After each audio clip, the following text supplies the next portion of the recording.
goes down low. The 79 gets caught up in it just at the very end. The 67 though of Nathan Stanley makes it on through free and clear. He, Paul Ferdiani, and Larry Dickerson having a drag race down in the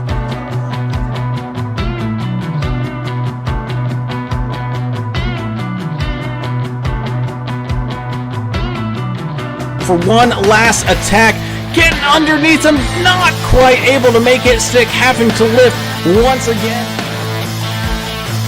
Into exit of turn number 4, down onto the front straightaway here.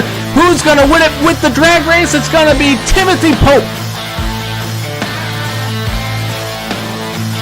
First 3 and 4, 751 with a hefty lead here, about a half a car length as the one gets up into the wall with a run down.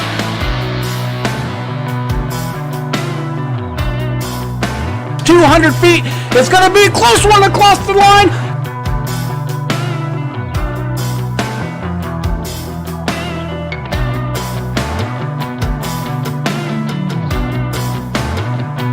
Garrett Welsh made it 3 wide on the far outside lane, picking up spots left and right here as everybody fighting for every single spot we go. Coming across the line, white flag. So here we go, final lap.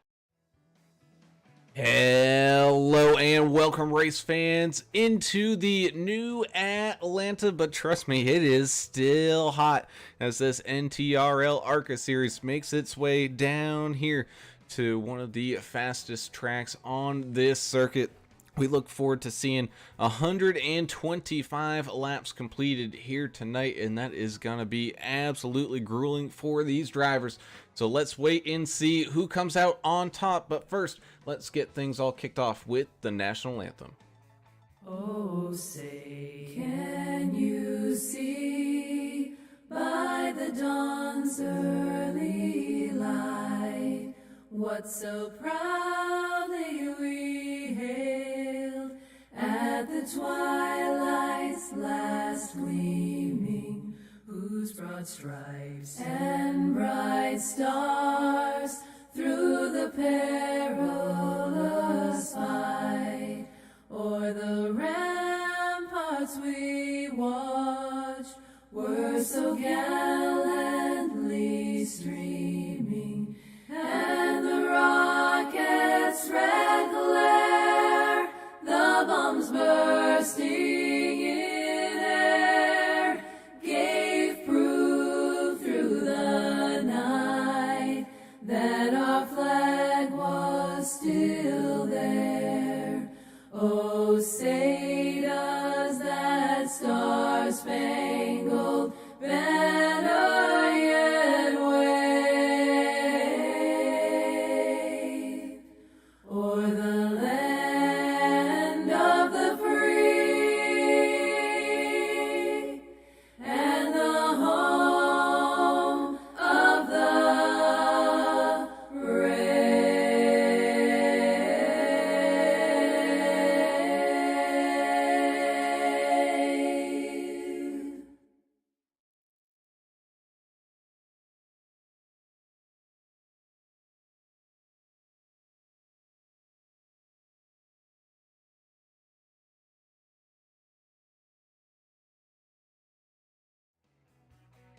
And welcome back. As always, these races wouldn't be able to be produced without some fantastic support, such as Davidson builders jumping on board all season long up in that northern New Jersey area. Be sure to go check them on out if you're looking to maybe do some remodeling, having a house extension being done, even just a little bit of bathroom work. Go ahead and give them a check on out. Same thing with JP Designs and 3D Prints, one of the best iRacing paint jobs, as well as button boxes, as well as other 3D printing. Be sure to reach out to him here in the NTRL Discord, as well as we like to things would like to work. That's the thing. As well as Admin Box, the premier button box solution for race control admins, where at the push of a button they can throw black flags, yellow flags, wave arounds, whatever have you. all with that convenience. So be sure to go and check them on out. Also, a big thank you to Track Bar Media, creators of that fantastic promo video that you guys saw here at the beginning of this broadcast. So thank you guys. Be sure to go check them on out for their photos and videos of real life and sim life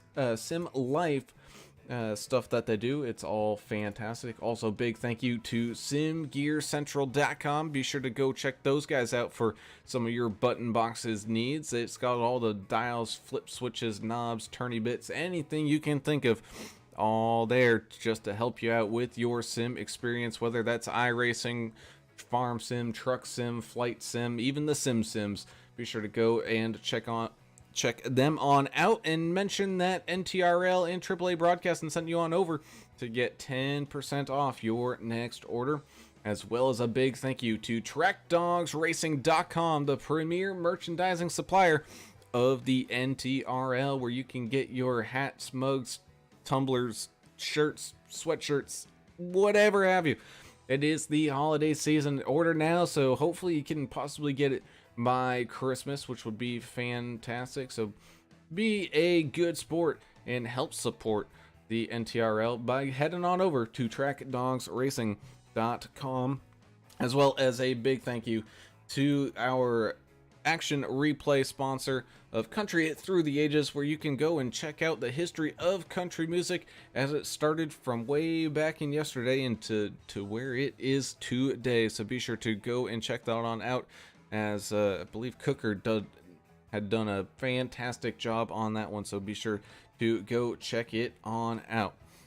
So without further ado, I'm Alan Brown, and I am joined by two great friends of the broadcast. I'm joined up in the booth by Mr. Chan the Man, Chandler Paul. Chandler, thanks for joining me up here today, buddy.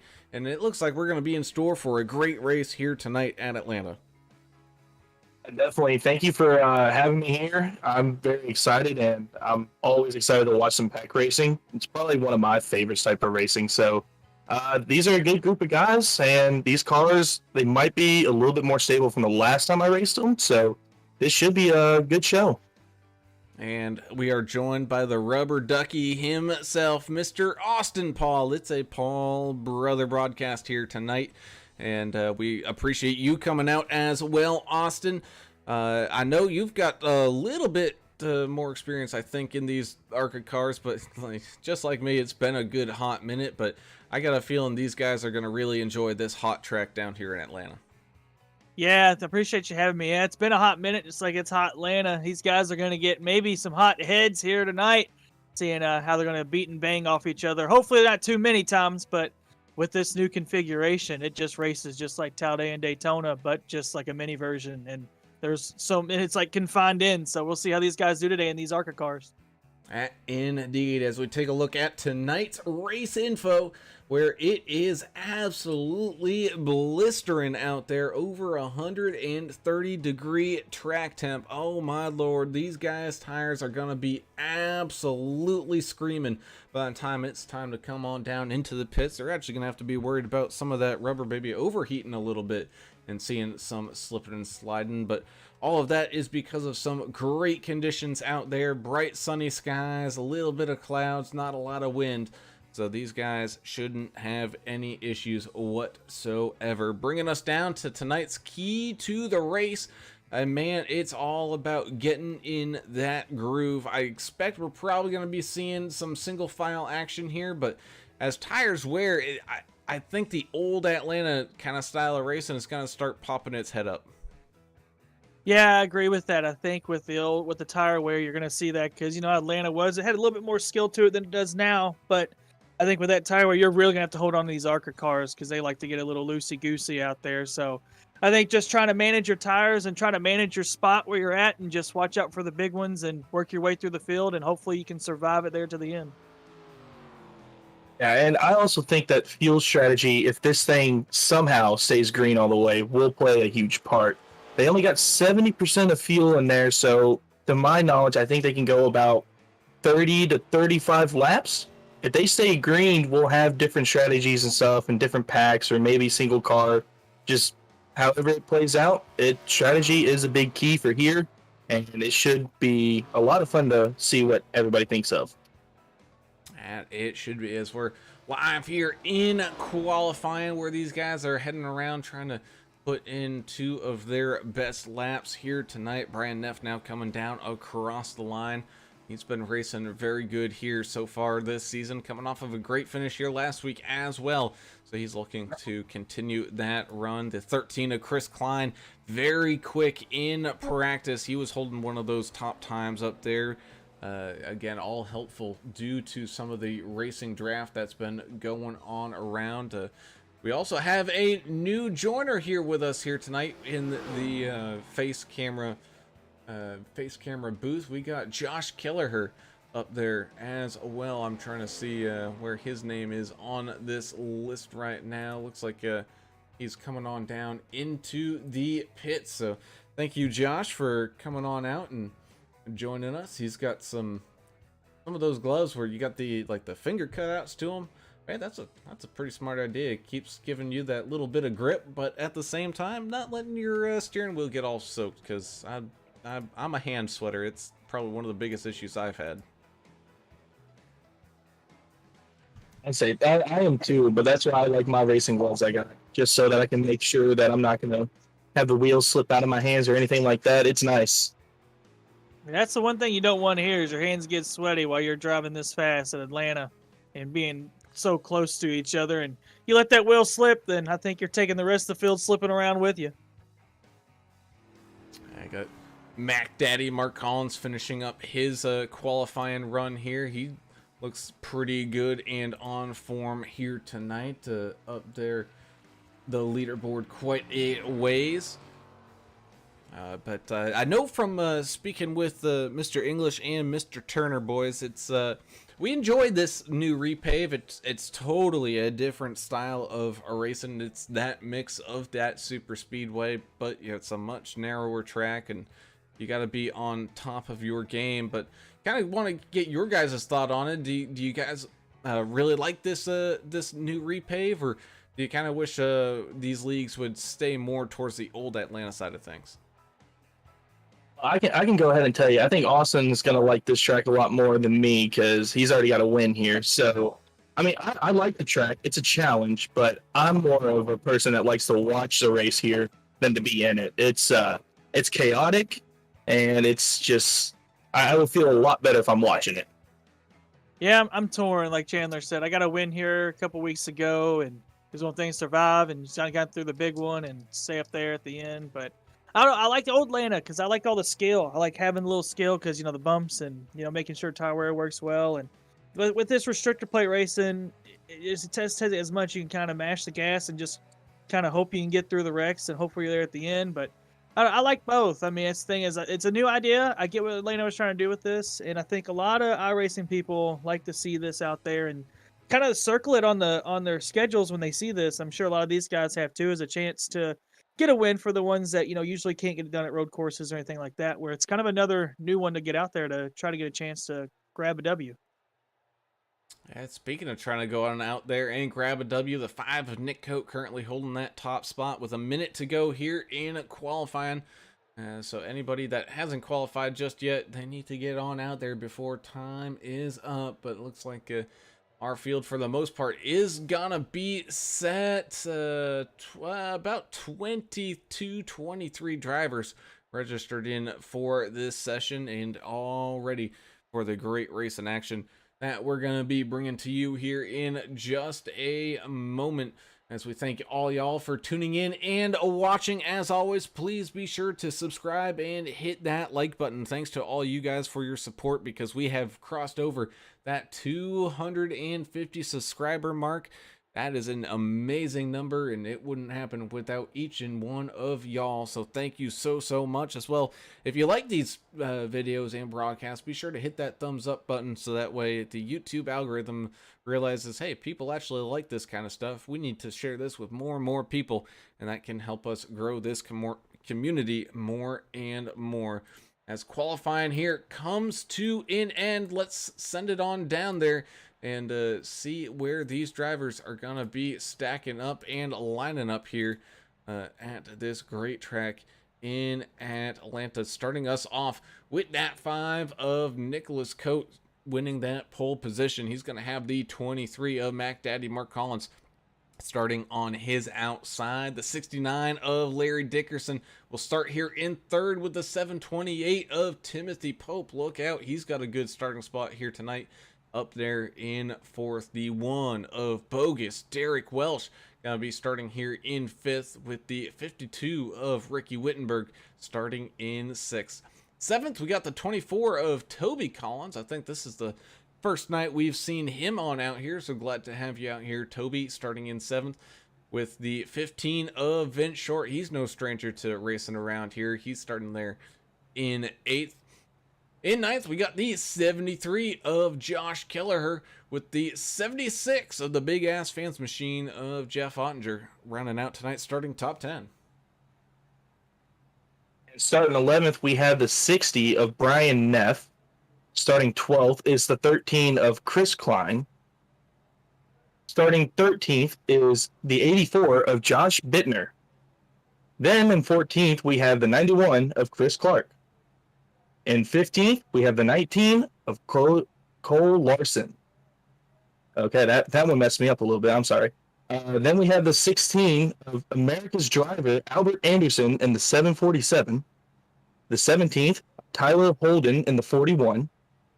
In 18th, we have the 70 of Robert Amaro. Might have butchered that. I apologize. The 19th of the 315, Zach Millett.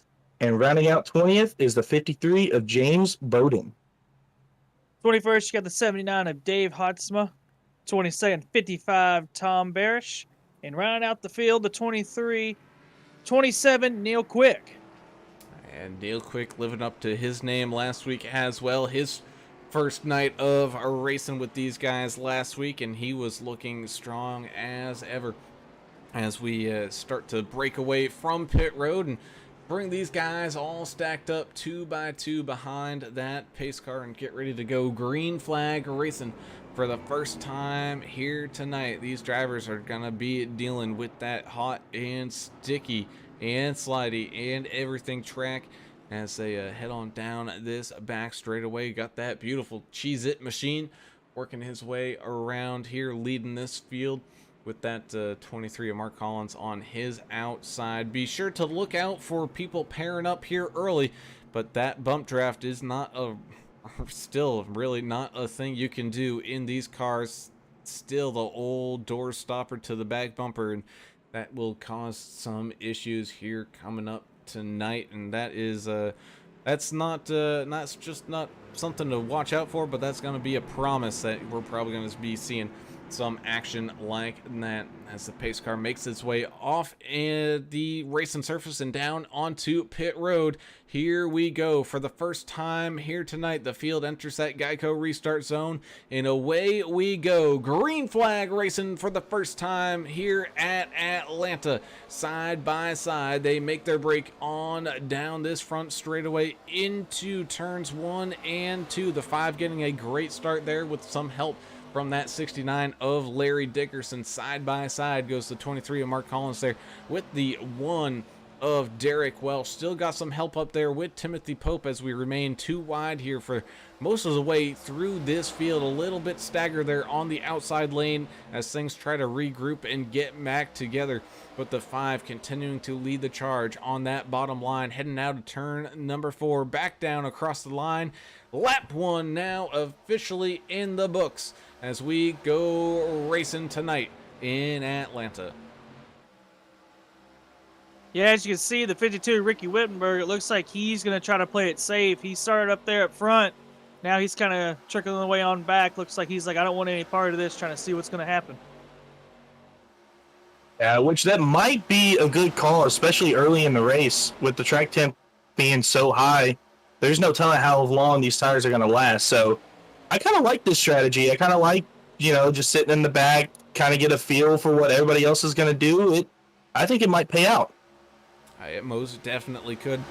As the side-by-side racing continues to roll on here, still being led by that 5. The 23 of Mark Collins trying to get a big push here from Timothy Pope, but again, can't really bump draft in these cars. You can if you're feeling brave enough and you trust the guys around you, but I got a feeling they're not quite willing to make something like that work just yet. There's not a desperation move as a big push there, trying to get that 23 out in front, not quite getting that back bumper clear of the 5 down low, so he's going to stay up high here and try to regroup and recharge as that top line is really getting set up with some more drivers more and more as we speak. But you can also see how tight this track is. It's just going to make some extremely dicey situations. There's a 15 of Vince Short, tucks in behind that 728 of Timothy Pope and tries to help him the 23 and that outside line out. Well, we gotta spin. There's a wrecking on that turn 1 right there. Brian Neff in the 60. Looks like he came down just a little bit. Looks like they might have saved it. Caution's out now. Caution's out as a little after effect there with the 24 as well, getting involved there and beating and banging, and goodness gracious. So our first caution of the evening.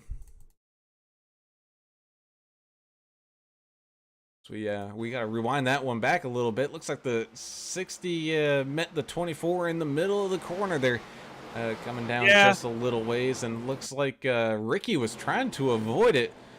Ricky Wittenberg in that 52, and unfortunately the 24 of Toby Collins was right there, and let's gonna have to take a seat. Looks Ricky doesn't look like he's gonna be too damaged. Neither does that 24 Toby Collins, but definitely a little beaten and battered out there. Yeah, I was just about to mention too that the 84 of Josh Bittner and the 60 of Brian Neff, that they were moving up to the high side to get some more ground up there. And right when I was just about to say that, I watched the 60 come down on the 24 a little bit, and next thing you know, around they go. And that's the thing about it, is you try to take that high side, it gets a little bit more dicey in these cars and might get you a little bit more loose than you think, and try to save it, and then actually there's someone there underneath you, and around you go. But it looks like they saved it a little bit, but caution still comes out here. Yeah, the worst part about this, I'm looking back at it, I'm looking at the contact. That's a little bit of net code involved too. There's at least about an inch to where I think they would have been fine, but just net code, that's a big thing about iRacing. It just happens. Yeah, I think that is too. I mean, it was net code for sure, and I think it is too. They let the newer tracks like this too. There's still probably some bugs in them, but it's unfortunate net code comes involved with this, but it is the name of the game. Indeed it is, as we have our first caution here tonight coming out there, lap number 6. So we're now on lap number 7. Still got a long way to go for these people to try to get their ways on around and back up there to this front. I don't believe anybody really had too much issue there. They're able to come on down into the pits, get some damage done. I see that the 70 of Robert Amaral was able to come on down there as well, do some pit stops, maybe top up on some of that race fuel, go with that little bit extra longer. I mean, we've seen that also played out in some of these races recently, boys, that you know, you should probably, even if you don't need to get any damage fixed, you don't really want to waste any sets of those tires or anything, it's almost always a good idea to just have that extra little bit of fuel.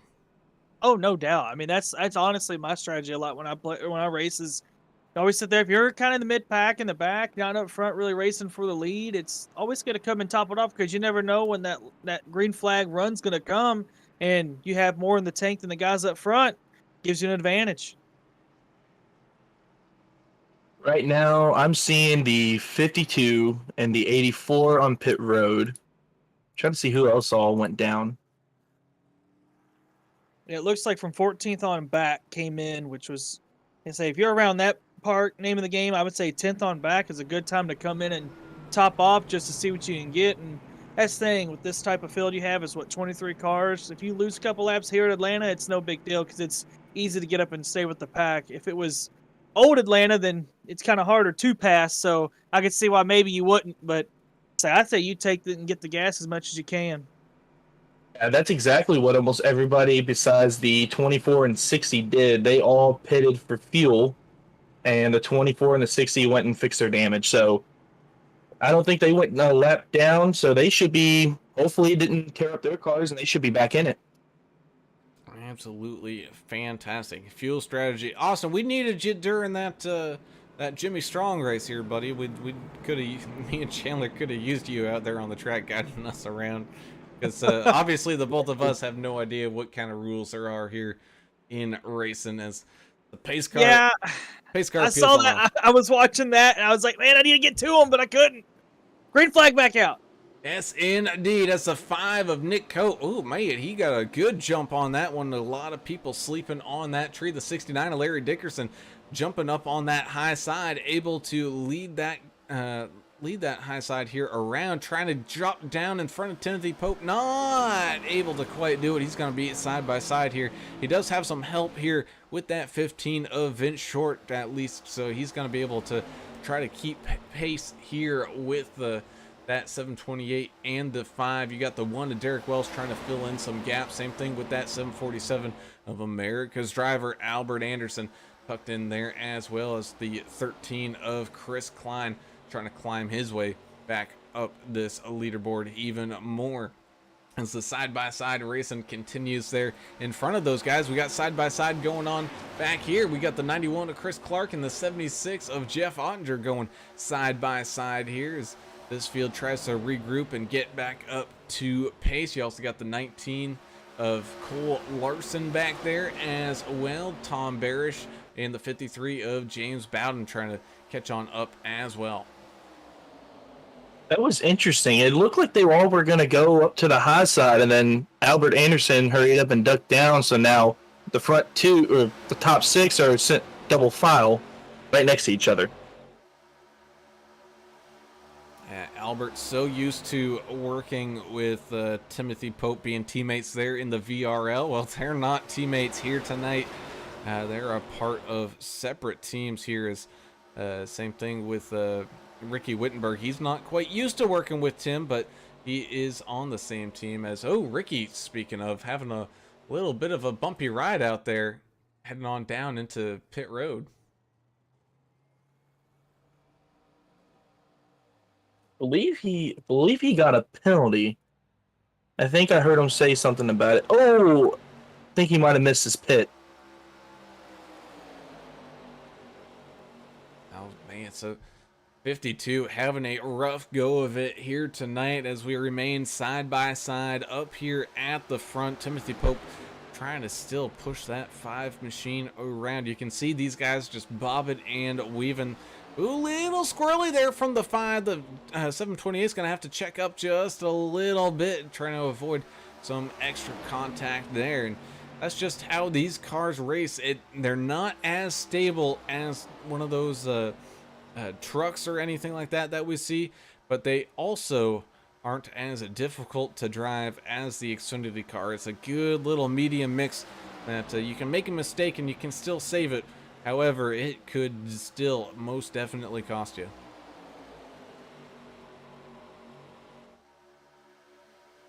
Now, since they've been double file for quite a while, the backpack has actually caught them, so now it's one giant pack. It's going to be interesting to see what line people are going to choose. Me personally here, I would stay on the bottom, even though there is a good chance of, if you touch the apron, you can lose the car right underneath you. That's the thing about the bottom, though, is it's nice to get around, but when you get that front stretch and you got to make them 2 hard lefts, it's so hard to do it when you got a car right next to you on the high side. The high side car has so much more room and kind of take it more as a straight, as when you're on that low line, you got to watch it and make sure you don't overcorrect and hit the guy up top. As we got the 60 in the wall, looks like he's saving it. A couple cars going past him. 69 trying to get to the outside, or trying to pass on the outside of the 5. He's out in front. Is he clear? He is. He makes the pass for the lead. He is, but with that, he's leaving that 15 of Vince Short out there all alone for the moment. He does have some help there from the 1 of Derek Welsh, but man, one thing we all know, race drivers, they never forget, and I know Vince Short won't forget that. Saying, come on, man, I helped you get on up there, and now you're just going to leave me out here like this? Man, you come the end of the race, good luck getting some help from me there, buddy, as the 69 of Larry Dickerson takes control of this race up here at the front. Steen almost knocked the wall right there coming off of 4 into the tri-oval. I thought he actually was going to hit it, but he had at least an inch or two off the wall. That's some good driving right there.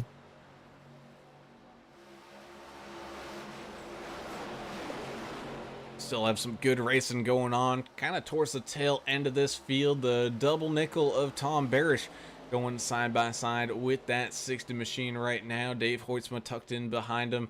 Same thing with that 19 of Larson. You got Millet, Bittner, and Holden back there, as well as Ricky still stuck down there on pit road. I think he's been towing there for a good hot minute, and hopefully he's going to be able to break that car back on track, because he has not had a good week of racing here this week. Yeah, Ricky's one of them guys, man. He's so good. Like, he's really good. He just has the worst luck when it comes to iRacing. And I think other people can agree with that too, is Ricky, he's one heck of a wheel man, but if there's something that can happen, it's going to happen, oh, Ricky.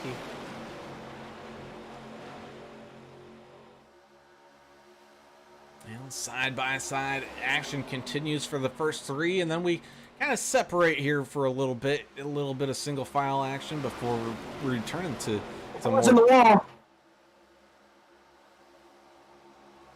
He touched the wall. Pressed the wall just a little bit there, gathered it up. Yeah, it looks like these guys realized, hey, I think we're kind of pushing it a little too much, staying up high, wearing out our tires. Let's kind of calm down. It looks like it's getting a little dicey. Let's just keep our fast repairs and use them for later on in the race. And that's a good point. I know a lot of leagues here tend to have a few fast repairs, but they don't have many here. I think they've only got the one, maybe two. Excuse me, as I try to look this one. They have two. So they definitely don't want to be using those too quickly, especially, I mean, with the style of racing that we see here, which is, you know, your typical kind of plate track style of racing, things get pretty helter-skelter towards the end, and you want to make sure you at least have one there just in case you don't absolutely die from having a good spot.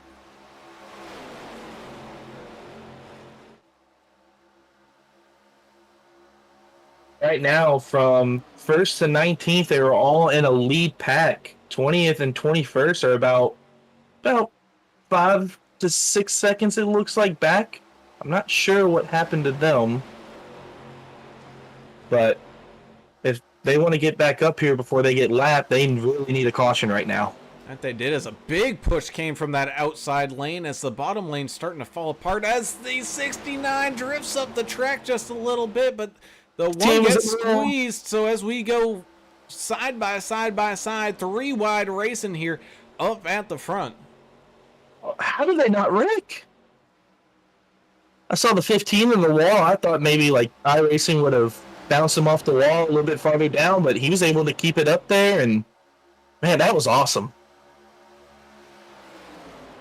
Through all that craziness, 69 holds the lead, and the 15 and the 1 end up trading spots here as we continue to race on here from Atlanta, going on to lap number 24 out of 125 here tonight. Still side by side, beating and banging, door grinding action going on down here at Atlanta. The racing action continues, and it continues on hard as we got the 53 of Slim James Bowden trying to fight his way up through some of this field. He's got the 91 and the 60 tucked up there in front of him. He peeks up to the high side, maybe trying to pick up a little bit of a run here.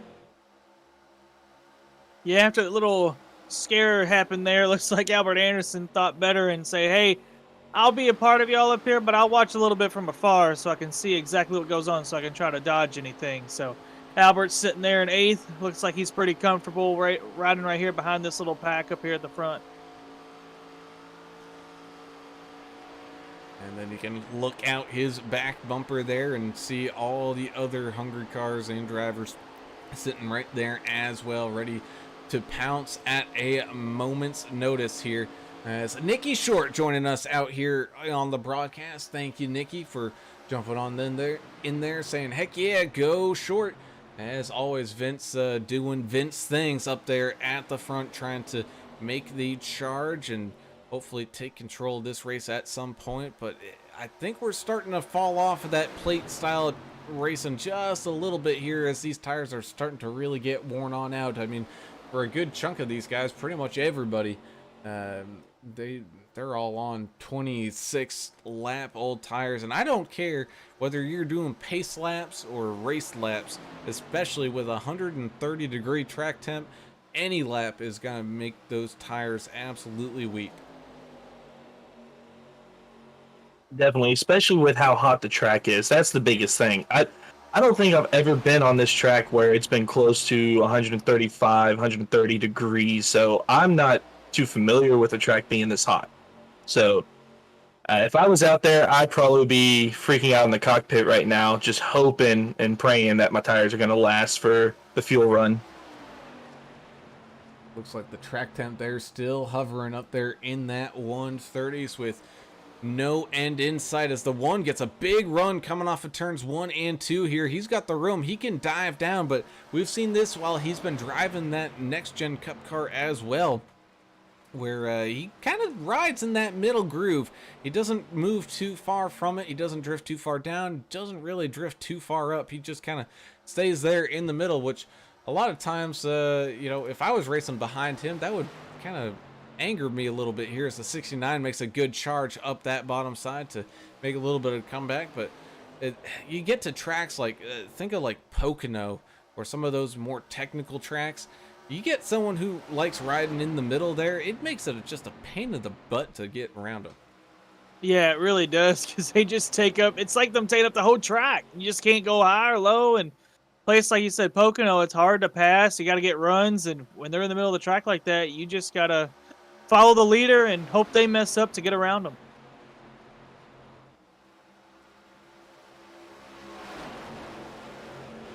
So far on the last lap, Larry Dickerson in the 69 had the fastest lap.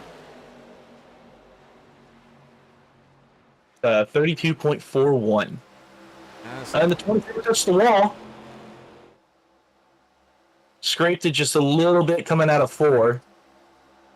Looks Good like heads up there by the 73. Yeah, 73 having to check up for that. Ends up losing a couple of spots, but still out there running. That's that 73 of Josh Kelleher having a good run here. He's now going to like try to peek down underneath that 24. Take him too wide here as we continue to rumble on here from Atlanta. Continuing to race under that green flag. Ricky, oh, he is still stuck down there on pit road. I hopefully he comes back on out, but he is gonna be a ton of laps down as we continue to race on up at the front. That one, he keeps getting some good runs, but not able to really dive on down and to kind of take the air off of that 69's front bumper. So the 69 able to continue and make his way around this racetrack on that bottom side. Of course, Larry Dickerson, newcomer-ish. He's been here for a couple of weeks, but for the first little while, he was only one of the guys watching on the broadcast and deciding to jump in on this action.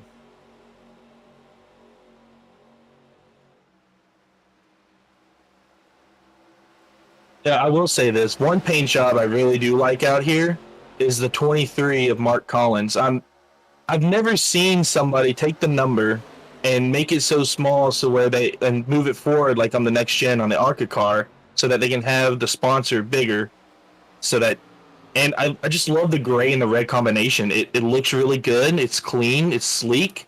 It's almost like it's stealth where you won't see him coming. I thought you were just a Jordan fan. Those shoes are too much for me. I'll tear them up in a week. Yeah, I don't know what's happened with the 84 Josh Bittner. I don't know if he's lost the draft or if he had an issue. It looks like he's fallen off the pace here, and looks like he might be hanging out, hoping for something to happen as he just gets into the wall, as I say that. Yeah, getting up in there and kind of scraping some things up in that Track Dogs Racing.com 84 machine. Man, he's trying to do his best out there all on his lonesome, but it's so much like a Daytona or Talladega where if you get broken from that draft, man, it is just disparaging. And all you can do is wave goodbye as they drive away from you and then wave hello when they come back around to greet you again. Yeah, that's the thing. I think right now he's just riding, hope for caution comes out. They end up catching him, just hopefully staying with the pack.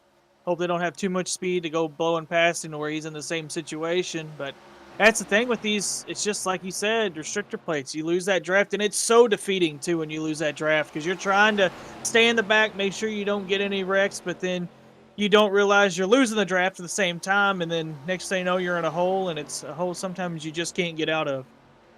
As that one of Derek Welch, he is not giving up there on that high side, trying to get that 15 to join him up at the front, but not quite able to do so, and so he misses out on another opportunity to dive on down to that bottom lane. So, man, I got a feeling this is just gonna be the game of runs. I know typically we'll see maybe the top side get a big run, and then you can kind of get that lazy Susan effect where you get people going up and then people coming back and just keeps on cycling around. I don't see that happening here tonight unless someone, you know, makes a mistake, maybe drives up a little too close to the wall, someone squeezes down low, makes it 3 wide. I think that's really the only time we're going to see some big moves like that, just like we're seeing here for just a second as the 15 stuck in the middle side by side here with Albert Anderson and the 1. Little bit of right side romance going on between them. Oh my goodness, come on, Derek. Well, again, and they end up getting out of that. Man, oh man. Woo! I'm telling you, going through that front stretch like that with them turns, it's really hard, and then especially try to take it 3 wide right there, that gets dicey. And Timothy Pope getting up there and scraping that outside wall a little bit there as well. Man, I'm so happy that iRacing added in some of those puffs of smoke and whatnot for these little wall contacts that you see. It's absolutely fantastic to watch us. We're really starting to single file out here now, boys. I got a feeling we're going to start hearing some call-outs to come on down into those pits as we're approaching lap number 40 here with Albert Anderson now looking to maybe move up around the outside of the 15 a bit short. Yeah, I think so, because if it all kind of happened on that last lap, all these cars got kind of squirrely, and it, to me, thinks that all these guys' tires are becoming almost completely gone. So I think they might be trying to make some strategies to try to come down and see who they can get buddies with and try to make a little group come down. Because like you said, it's like Daytona Talladega. You need a couple cars to come with you to make it a case to try to get back and be the fastest ones off pit road and get some speed. And one of the other things they need to kind of watch out for is, like right now, they got a pretty good cloud cover rolling overhead. And iRacing does a fantastic job of mirroring what cloud cover will do and helps cool down the track. So that could be also some of the squirreliness that we see is, you know, we're having a change in track state where it's, I don't want to say it's getting super cool, but it's like throwing a few ice cubes on down there trying to cool that thing off. Got Paul F over on the YouTube chat saying, "Let's go DW." Believe that's for Derek Welch. Oh, that most definitely is Mr. Paul Ferdiani, the gambler, out there in the chat. Thanks for joining us out here tonight, Paul. It's almost some contact there between the 91 and it looks like the 315 of Zach Millett, but they're able to just barely keep it off of each other there.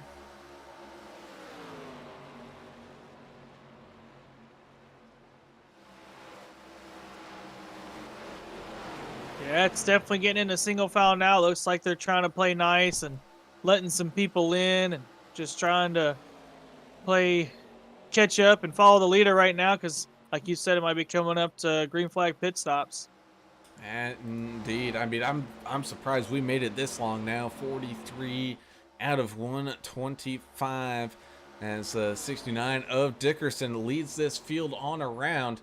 As the 5 gives him a little bit of a nudge to keep on moving forward. Albert Anderson trying to bridge that gap between the rest of these drivers here. And he also got Vince Short there as well. But, man, it's one of those things that you can see it. Anderson's got the draft. He's slowly inching his way back up to those front 2. So he's going to make it a top 3 here in just a second as Vince Short gets some help from that 728 of Timothy Pope. They got some work left to do, though, however, as well. They're about 3/4 of a second, even more as the 15 starts getting broken loose a little bit. Maybe a little too much of that drafty draft action going on as the 13 of Chris Klein is now going to start to rumble on around on that backside. But look at that. We got a 3-car runaway right now. Still a little early, but we got those 3 cars of Dickerson, Coate, and Anderson starting to peel away from this secondary group. Yeah, about a lap ago, I think Timothy Pope, I think he tried to go around Vincent there, and he just didn't have a run, so he decided to get behind him and try to push him to catch up, and you just can't push well here like you can at other tracks, and these turns are so high banking, and he tried to do a little too much there and got him a little loose, and they've lost a lot of time. As 315 looks like he got a little squirrely there too, getting a little contact. But again, that's also not necessarily only this track. I mean, it's this car. It's that front bumper is literally like a doorstop where you can get it up underneath not even on purpose. You might just be trying to keep it close to the guy and not even give him a bump draft. But you lift up that rear end just a little bit, and that really creeps things on up and makes people really, really squirrely. Yeah, you can use that thing as a weapon if you really wanted to.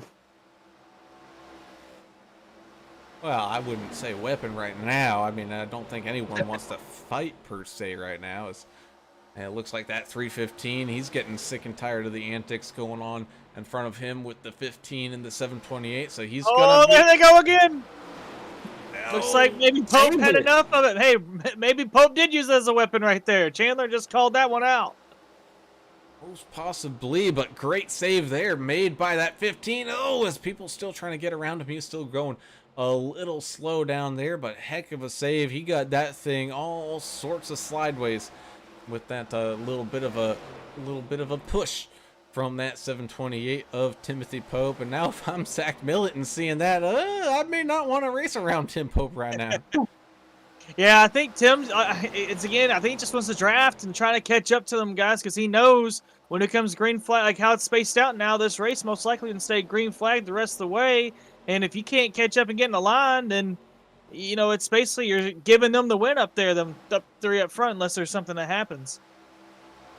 Oh, yeah. I mean, you can just see it with that checkup and how hard these guys are racing side by side. That front group's opened up almost 3.5 seconds now on the rest of this field, so they're just absolutely pulling away. And I wouldn't be surprised if we heard up there on the radio if Larry, Coate, and Anderson were all talking to each other and being like, hey, let's just work together here. We can run away from this thing and just basically guarantee the 3 of ourselves, you know, a pretty good finish here tonight. And you know, anytime you walk away on a podium, man, like, yeah, obviously you want to go for the win, but to go for the win, you first got to be up there. And with so much racing left to go here tonight, not quite halfway through this race and not even into our first round of pit stops yet, that could be a strategy play that these guys are thinking of.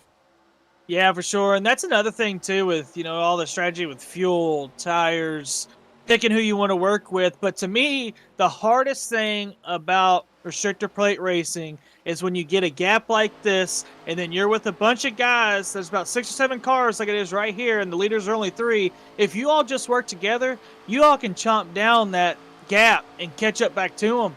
But you got some guys that just want to fight for a position, and it just keeps getting the gap bigger and bigger because you're sitting double file, and you just try to talk to everybody like, hey, if we work together, we can catch back up to them and try to win this thing. But sometimes it doesn't work out that way, and they want to fight for positions, and that's what makes that gap bigger and bigger as the race goes on. A couple of drivers now, pit stops are about ready to start. They're all calling out on the radio now. So it's going to be interesting to watch how these drivers actually get on the pit road. It's really difficult here, well, especially I'll tell you, without... not very good as the 5 gets turned all around by Albert Anderson. We got to be cautious here on this front straightaway. Hopefully everyone able to make it on clear around. Whew. Oh. The 5 of Nick Coate getting all turnt and burnt. As, man, oh man, tons of stuff down there. Paul Ferdiani saying he got turnt. Back talking about that incident with Timothy Pope. And, well, you can use that one here as well. Paul is... I don't know. I mean, you watching that, it looks like he was trying to get pit road, Oh yeah. Slammed on the brakes, and he just went up the track because he just kind of locked him up, and that went right in Albert's way. Yeah, Albert had nowhere to go. He even went up to try to avoid him, and Yeah, because that was just such a five. that gap closing on that was just so hard to try to make a reaction on. But it looks like the front two were coming in together. Looks like Albert wasn't a part of that. And that looks like that's a little bit of miscommunication on the front three. Yeah, indeed. And how about that last second heads up move there by Larry Dickerson, not coming down pit road, which would have immediately closed due to that caution coming out, and not quite past that commitment cone. He was able to last second stay on out there and avoid any penalties or anything like that. Just looking at that, I was wondering if he made it on the pit road before that caution and got lucky with it, or if he actually had to avoid it. That was a great call for him. And this is going to be a huge break for the 84 Josh Bittner, which how far back he was, this caution is going to really help him out. It's going to let him catch the field back up, get kind of on an even playing field. I think he's got another shot in this, boys. Oh, absolutely. Anytime that you remain on the main lap here as the rest of this field, and you know everybody is looking pretty strong, especially with that was a good long run that we had there, essentially 50 laps, a good one there. Now we got let's see, we got Russ Endicott joining us here in the chat as well. No time for porch sitting sipping country time to stand on it, tenderfoot. Telling Albert Anderson to absolutely run and gun. Paul Ferdiani just mentioning that he's sitting there enjoying the race, playing some online poker. Paul, I gotta get you to teach me all this plus EV crap, man. It's past my day. I'm old school. You gotta know when to hold them, fold them, all that kind of BS. Well, while you were talking there, the 76 ended up getting sideways on pit road. I'm not sure what happened there. Looking back at it now, I just happened to go through and see that he was sideways and 4 boxes. Oh, he checked up for the 91 going into the pit box, and I believe that was the 60 that tagged him in the back. Got him about 3 boxes away from his pit stall, and he had to hurry up and spin it around and get it back to his pit stall. And that's one thing you got to watch out for is other drivers up on pit road, just in case if you get more damage than what you already got, then that might end your day and you may not even know it. It may feel like a small bump, but it could definitely kill your engine. I've had it happen to me before, and it was not fun finding out the hard way. Well, not only that, but like I know you've had this experience as well of, you know, maybe even getting into something and it's not even that big of a deal, and you end up burning one of those fast repairs when you didn't really need to. Oh man, that is heartbreaking as the pace car peels off down onto pit road here as we get ready to go back to green flag racing. 747 of America's driver Albert Anderson takes the green flag here with the 315 of Zach Millett up on his outside. Looks like he's going to get a free and clear break as that 69 of Larry Dickerson tries to tuck back in the 1 of Derek Welsh, trying to join that bottom side as well. Albert Anderson kind of splitting the 2 lanes a little bit there, but able to figure things on out and guide that bottom lane on around the 69, popping up to that high side, trying to push that 315, who's up 17 spots, by the way. Same thing with Albert Anderson. He's up 15 spots. So some big movers already here in this race as they go side by side, back down and across the line. Yeah, I'm curious to see how feisty they get on this. It looks like they're getting close, and I know they're probably getting like, all right, we played nice for about a good 25 laps. It's time to get a little bit aggressive again. Still think it's way too early to do that. I mean, it's only very way too early, but I know how some of these guys get on restarts. Like, oh, I can grab a spot here. I can get a run here. Let's try it. Yeah, I mean, there's 125 laps. We're 58 in. I would say around lap 100 is when you should start pushing. That's 25 laps. That's good. That's enough time. I mean, it's just that's enough for you. It is enough for me. Yes, it is. But As we see, the 69 went from the top down to the bottom underneath the 315, right in line with Albert right there. Yeah, so slicing and dicing, trying to pick up every single one of those spots. Of course, Larry trying to get a good finish here tonight and creep up that leaderboard as much as possible here. Albert doing a little bit of both, lane blocking there, heading through that quad oval, drifting on up, checking up that 315 just a little bit, and making sure he doesn't get too much of a run. But he does have that 728 of Timothy Pope trying to catch up to him here and help him out. And hopefully, I think Tim might have learned his lesson that you can get pretty close, but you can look, but you just can't touch us. How about this? Josh Bittner stuck back here in the middle of this field. He's getting all the benefits of every single sniff of draft that he can get. Runs the fastest lap of the race there a couple laps ago. Interesting fact, I was watching the lap times while he was about 10 seconds back. He was only 2/10 off what the pack was running just by himself. I don't know if that's actually how it's made for the Arca cars, but that was something that was interesting to me.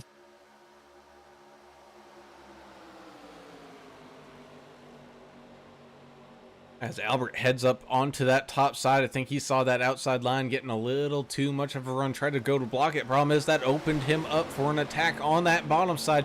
That's the 69 now being helped by the one machine of Derek Welsh, getting a push here and getting back up there to the front, and to the lead goes Larry Dickerson up on that bottom side. Chris Clark back here in the 91, kind of stuck behind some of this heavy traffic back in 16th.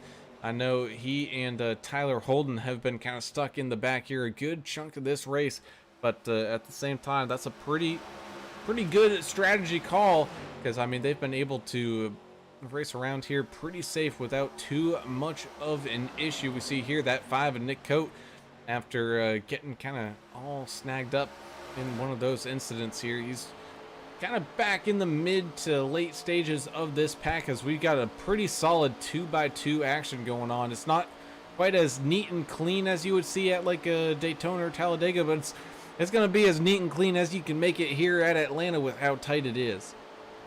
Yeah, at that 5 with Nicholas Cohen, I'm sure he wants to try to keep it neat and clean until close to the end of this race, after using one of them fast repairs on that last pit stop. Sure, he doesn't want anything else to happen, so he can try to be here at the end. Yeah, he's gained a couple of positions too. He's sitting right here in 14th, and I've been watching him. He's been diving up down to the bottom and coming back up to the top. He's making his way through traffic. I think now he's settling down just a little bit, and just in case something happens. Yeah, I think he wanted to kind of stay with that draft to make sure he didn't lose it, but these guys are rocking and rolling right now, kind of. See, as Albert's trying to get more speed up there on the high side to try to take the lead back.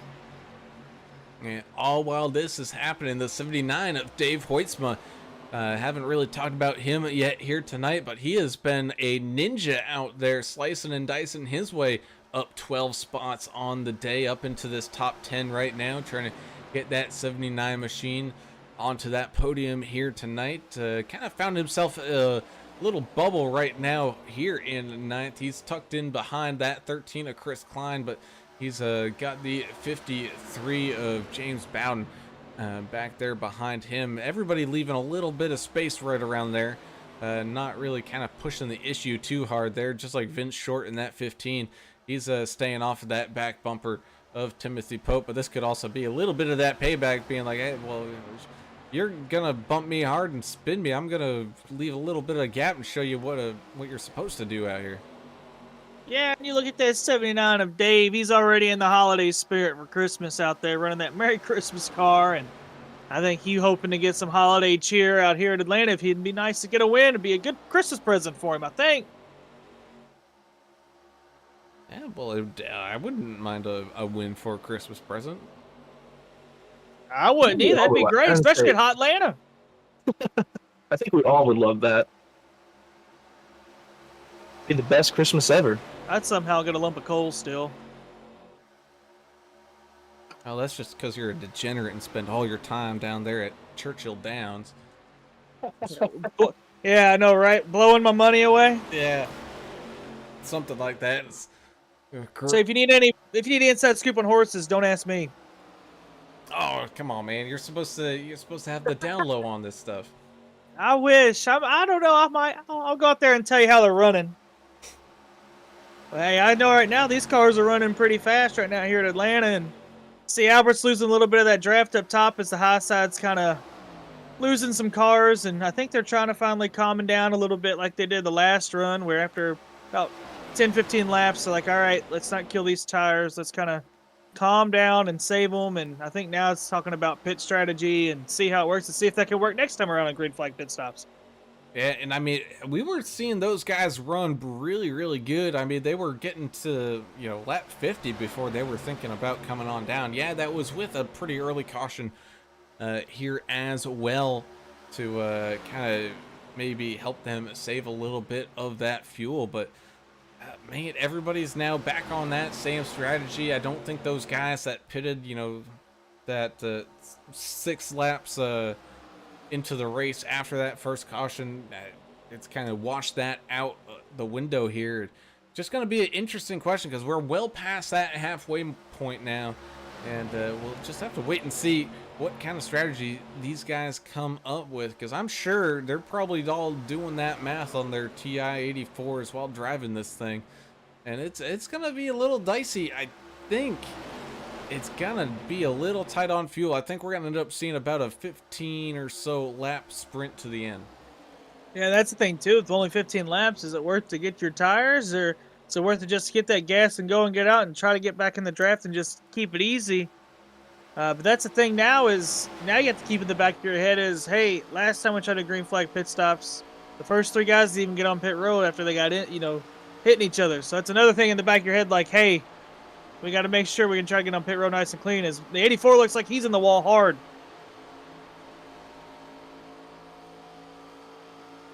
He definitely made contact there. I'm not too sure what happened right there. Kind of looks like he got up into the marbles a little bit, and once you get sucked in, you're just along for the ride. Ooh, the 53 as well. He gets sucked on up. It's like a vacuum up there. That wall just enticing that car to drift ever so higher into its trap, but he's able to hold it off of it. Oh, as the 91 takes an interesting entrance into the corner here, starting from down on the apron and then back up into the corner. He gets passed by that 53, but the 41 having a little bit of an issue out there. Oh, as we got some good passing going on right in front of them. Brian Neff slicing and dicing his way back up through this field, trying to catch back up to the front. You got Josh Kelleher back here as well, just kind of pacing along. As we got some great passes being made here by Hoytsma and Toby Collins. As now Chris Klein's in the wall out of 3 and 4. Man, these guys are sliding all over the place as we're 3 wide coming back down across the line. The 24, 76, and the 13 able to figure it on out in one of the most dangerous areas on this track as the 13 continues to kind of bleed spots after bleeding some speed, snagging that outside wall. I know, I didn't realize we were racing at Darlington today. Hey, you ain't kidding. Yeah, I went back and looked at the 84 whenever he hit the wall. He got too close and it just kind of kept him on there. It was the same deal that happened to the 55 about 5 to 10 laps before that. So it definitely seems like everybody's trying to arc the top lane just a little bit to try to get a run. And I think that's what's causing it. I think it's that, and these tires are kind of going away, and then once you get into marbles, it's just once you get that close, it's just like a vacuum. Sucks you right into it, and you're along for the ride, and you lose a couple spots. Hopefully you don't have too much damage and keep on going, holding the draft, and live to fight another day. Yeah, and I know this was quite a few updates ago where iRacing tried adding in that kind of like aerodynamic kind of pillow effect that some of these tracks can have, but it could be an opposite effect here at Atlanta with how these tracks are banked and how these cars are all set up, where instead of getting that little bit of a push to stay off the wall that you can kind of see back in like the Gen 6 cars. Remember seeing all those guys at like Miami Homestead running right up against the wall but not touching it? Could have the opposite effect here tonight and these cars just get sucked on up, and it's like an octopus reaching out and grabbing these guys. Oh, as Timothy Pope scrapes a little bit of that outside wall. He scraped it too bad. He's still right there with the 315 on the outside, trying to push him to get him into the lead. Battling the 69 there, and he's still got the one car, Derek Welch and Albert Anderson in line with him on the bottom. It almost looked like there for Pope. The wall almost saved him a little bit there. It looked like his car was breaking loose. He was getting a big time run here, catching back up to that 315, and it was like more of a little bit of a contact to kind of like the rear fender area, which kind of straightened him out a little bit.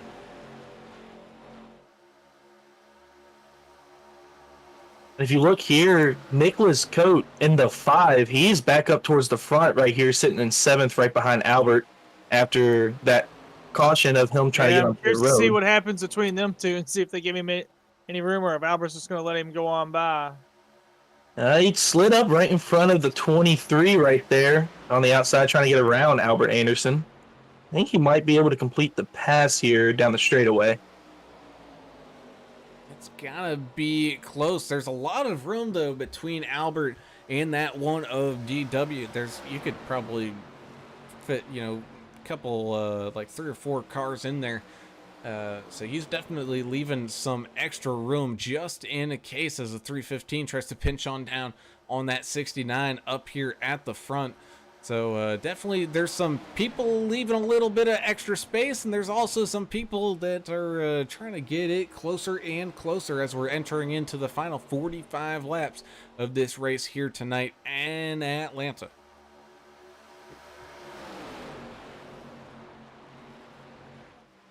So the 315 and the 69, I think 315 thought he might have been clear enough, but 69 had a nose in there. Oh, and I think Pope just hit the wall right there coming off of 4. Yeah, Pope just can't hit the wall again coming out of 4.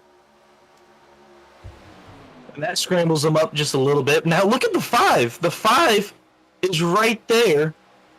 I thought he had a little bit more of a run. He's Nicholas Coate coming all the way from the back. Started from the bottom, now we hear. That's what Nicholas is saying right now. Yeah, fighting and clawing his way back up this Seems like field. Albert's in the wall.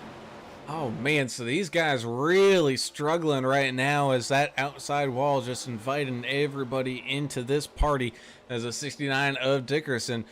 I don't think ever since he's taken that bottom line, I don't think I've seen him drift up past the midway point in this racetrack. He's been smooth as butter down there, trying to just keep that thing on down there. 315 though, still hanging around. Not much help. He does have some coming here with that 15 of Vince Short, as well as Timothy Pope trying to climb back up here on that outside lane. But right now it's that 69 kind of running a multi-lane blocker here, trying to keep everybody in check. Yeah, another thing I like to look at too is these paint schemes. And you look at some of these, they remind me, I guess because of these Arca cars, there's a couple that look like NASCAR Thunder schemes. Vincent Short and that lightning look on the Creta car. Then you look at Alberts with the Country Time sponsor. A lot of these guys sitting there doing their little inner child, probably doing their little Days of Thunder or NASCAR Thunder paint schemes out here today. It's a Days of Thunder paint scheme out there. That is the 13. Which you can't go wrong with that scheme. That scheme does look pretty good on anybody's style of cars. Man, that city car out there for Chris Klein, getting some help right now from the 19 of Cole Larson. Not quite out of the draft just yet. These Arca cars do push a pretty good size hole. You don't really lose a draft until you get almost a second off. So they're still within that range. Right now, it looks like Tom Barish in that double nickel. He's the only one who is outside of this draft right now, and he's trying to catch back on up as Tyler Holden is the last car in this main group. But everybody that is still out there racing, still on this lead lap. Ricky Wittenberg, the only driver, 1 lap down or more as of right now, and I think Ricky being in pit road for this long, I've got a feeling he's probably calling it a night. He's just hanging out there to help out the rest of those Track Dogs racing teammates with Tim Pope and Josh Bittner. Yeah, about a lap ago, Zach Millett, he was up there on the high side running for the lead, and coming out of 4, it looks like he might have brushed the wall, or he got so close he came out of the gas, lost 2 or 3 spots, kind of coming back up now. But if you look at it, they're kind of getting single file, not really wanting to stay that close to the wall just because of what's going on right now. All these cars just getting sucked up into it. Yeah, right now with the tires wearing out as they are, it looks like coming out of 4 and right in the middle of 3 and 4 is the trouble spot for a lot of guys. That seems the most spot, like the biggest spot where the cars are getting loose. And I would hate to be on the bottom and have a guy on the outside and the car just gets loose right there. Well, we seem to be in the midst of another big time green flag run. Gotta say a big thank you to some of our great race sponsors, such as Davidson Builders up there in that northern New Jersey area. Be sure to go and give them a shout out for your next building project, as well as JP Designs and 3D Prints.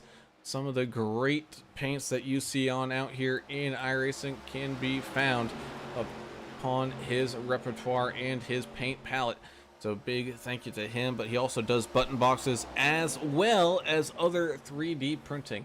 Man, 3D printing is something that's really cool, and I really should probably get into some of that. Could save me some money on some of the little plastic bits that I tend to fiddle around with here watching some of these races and then wearing on out. So maybe gotta talk to him, try to figure out how to make me some of those fidget spinner kind of things.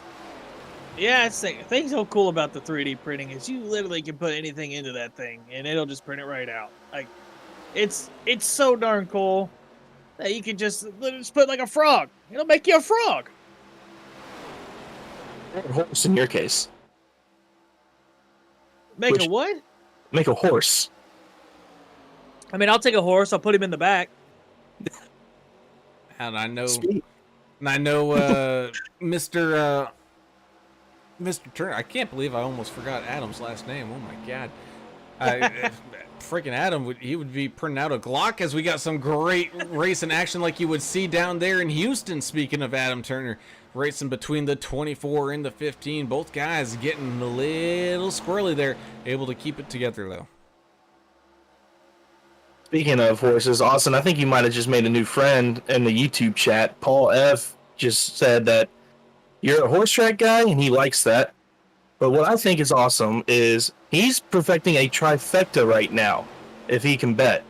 He's predicting that it's going to be the 1 of Derek Welch, the 23 of Mark Collins, and the 747 of Albert Anderson as the top 3. All right, see, I like this. I like when we get in these bets, these trifectas, exacta boxes. Like, I'm all for it.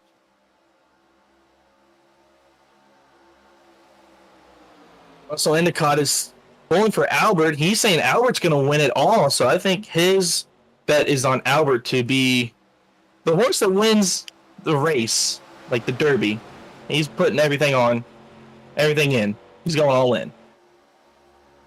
So this the way this racing is right now, the one I think I really have to watch is at 315. He's been up here this whole time. Got to watch out for him. I think he's going to be a guy when it comes to the end. He's going to try to make a real good move and a smart move.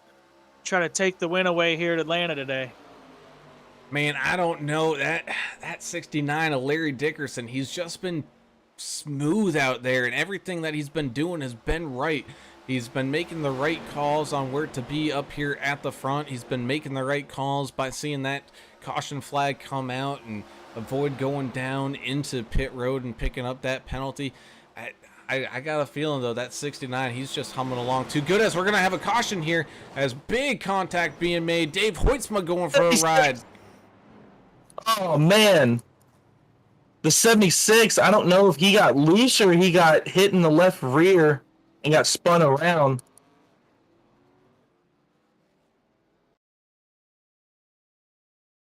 It was tight side-by-side action here between the 76 and the 60, but then looks like the 79 of Hoytsma just with a big run drifts up the track a little bit and right up into that 76, spinning him on around. So the 76 definitely feeling some of that heat from that impact, but the 79 getting his teeth clocked out of his face as coming back down the track, trying to. Looks like that's a 19 with nowhere to Oh, go. Larson. Yeah, he had nowhere to go. He thought he was clean, and then right last second, he just got clobbered.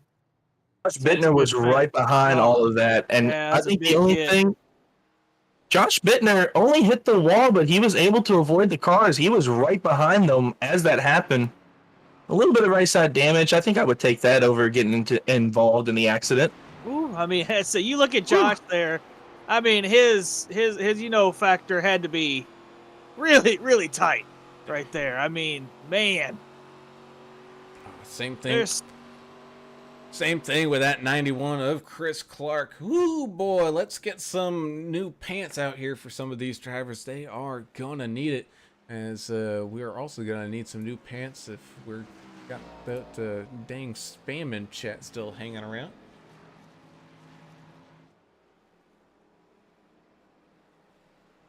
Before that wreck happened, I was gonna say I think I got there's 3 guys that I can't really choose from, and I hate to have to pick. I think I'm gonna pick the 5 car. I think he's got one of the best odds to win this race right now. Especially after getting wrecked, and he's coming from the back. He's sitting in 5th right now. I mean, he's been making moves, so I think he might be the guy to beat. So I say Alan likes Larry Dickerson and how good he's been in horse racing terms, as you would say, he is the favorite. So if you put any money on him, you'll maybe win $2.50. Hey, you know, profit's profit, man.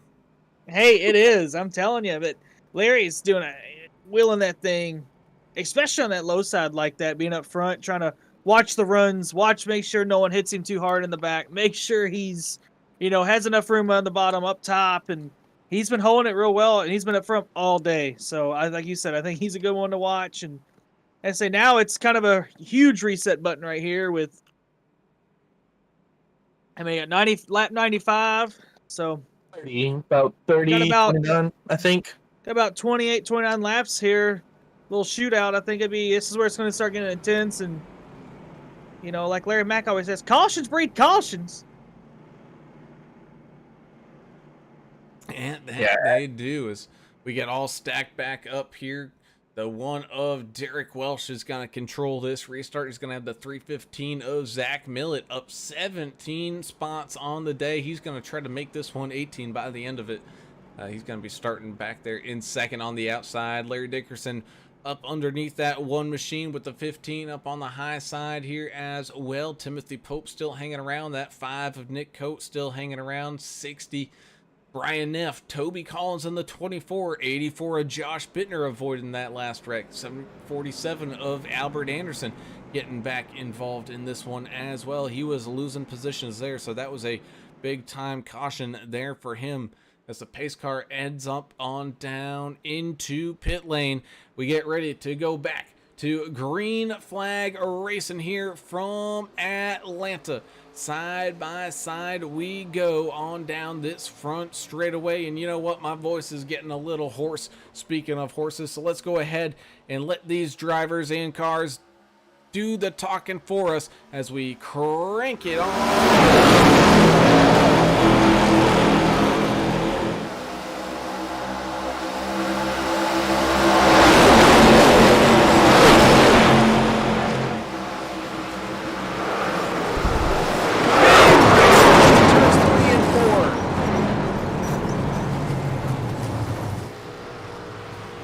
It up for you, man. You ain't kidding. I thought we were going to have a good little minute there and able to enjoy some of this, but big time wreck, and that is what I believe they call the big one that affected at least half the field. Everybody's using a faster pair here. Yeah, it looks like Larry Dickerson. Looks like he pushed up.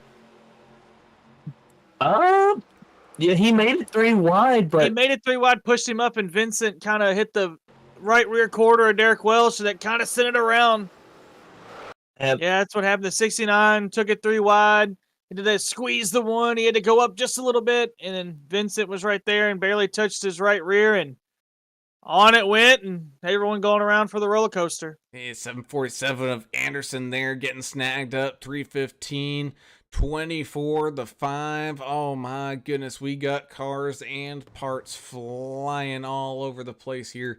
As looks like Josh Bittner tried to creep his way on through. He, for the most part, just lost it. 728 of Timothy Pope and the 60 of Brian Neff looks to be like they were able to make it clean through. The 73 of Josh Kelleher getting snagged up in that one as well. I think the 15 of Vince Short got snagged up, but I think who is it? It's one of the someone else out there. He got snagged up in it as well. I think it was the 19 of Cole Larson getting tagged on up. He was a kind of he had some room there, and he actually got to see everything out his front window, and he was able to check up for the most part here. I think that's why I was getting an alert for him. He was able to get stopped down there before too bad of things happened. And 24 got halfway through that wreck without hitting anybody, barely touched the 15, and then just ended up hitting two other guys. Now he almost was able to be right in the wreck and not hit anybody. But guys, I hate to say it, I think we curse the 3 drivers we picked, because right after we picked the 3 drivers, they all got caught up in this wreck. Hey, you might be right. Well, welcome to the most hated position in the world, and that is the broadcaster position, where apparently we curse everybody on out there. It's Russ Endicott saying, who goes 3 wide at Atlanta? Well, these guys go 3 wide at Atlanta. Why not? Send it on out there and around. You can do it. Not saying it's the smart thing to do. Can't say it's it ain't a cowardly thing to do. That's for sure. It definitely is brave, but you can do it. And I mean, these guys are good enough that they can, and they almost made it on out of there. I think there was just a little too much arrow movement and people bobbing and weaving. And I think that's why we saw that caution come on out. Yeah, and I think if you look at the Larry Mack trends, say that if this happens another time, another big one, you're going to see it come out another 5 to 10 laps. If not, this race go green. Wittenberg joining us over on YouTube saying, let's go Bittner, Pope, and Albert. It's good to see that even though he did have to take a DNF, he's still here supporting his teammates.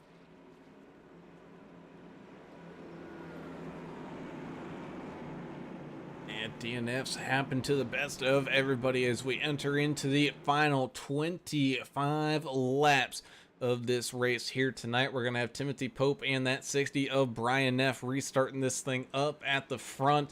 The 13 and the 19 are right behind them as we go back to green flag racing here with the 60, trying to catch on up to that great restart that Timothy Pope had. We go side by side behind them as things kind of spread on out here at the front for just a little bit. The 84 and the 76 going side by side. The double nickel of Tom Barish, who looked like he was way off the pace. Well, guess what? He's now hot in the thick of it as we head on down into turns 3 and 4. The 84 diving down low, leaving that 60 all alone for the meantime until that 55 can catch up to him here. Albert Anderson quickly using that fast repair, getting back out there on the racetrack. Oh, dives it down underneath that 41. Almost makes contact once, almost makes contact twice as that 41 shoots up the track, almost up into the wall. Yeah, it seems like some of these cars may have some damage from that wreck they didn't know about. It's kind of slowing them down. Like that 60. Yeah, it looks like he might be coming down to the pits here. So he's trying to hang it down there on the apron. Josh Bittner on the outside. He's in the 3rd position. Now he's looking like he's going to go for 2nd place.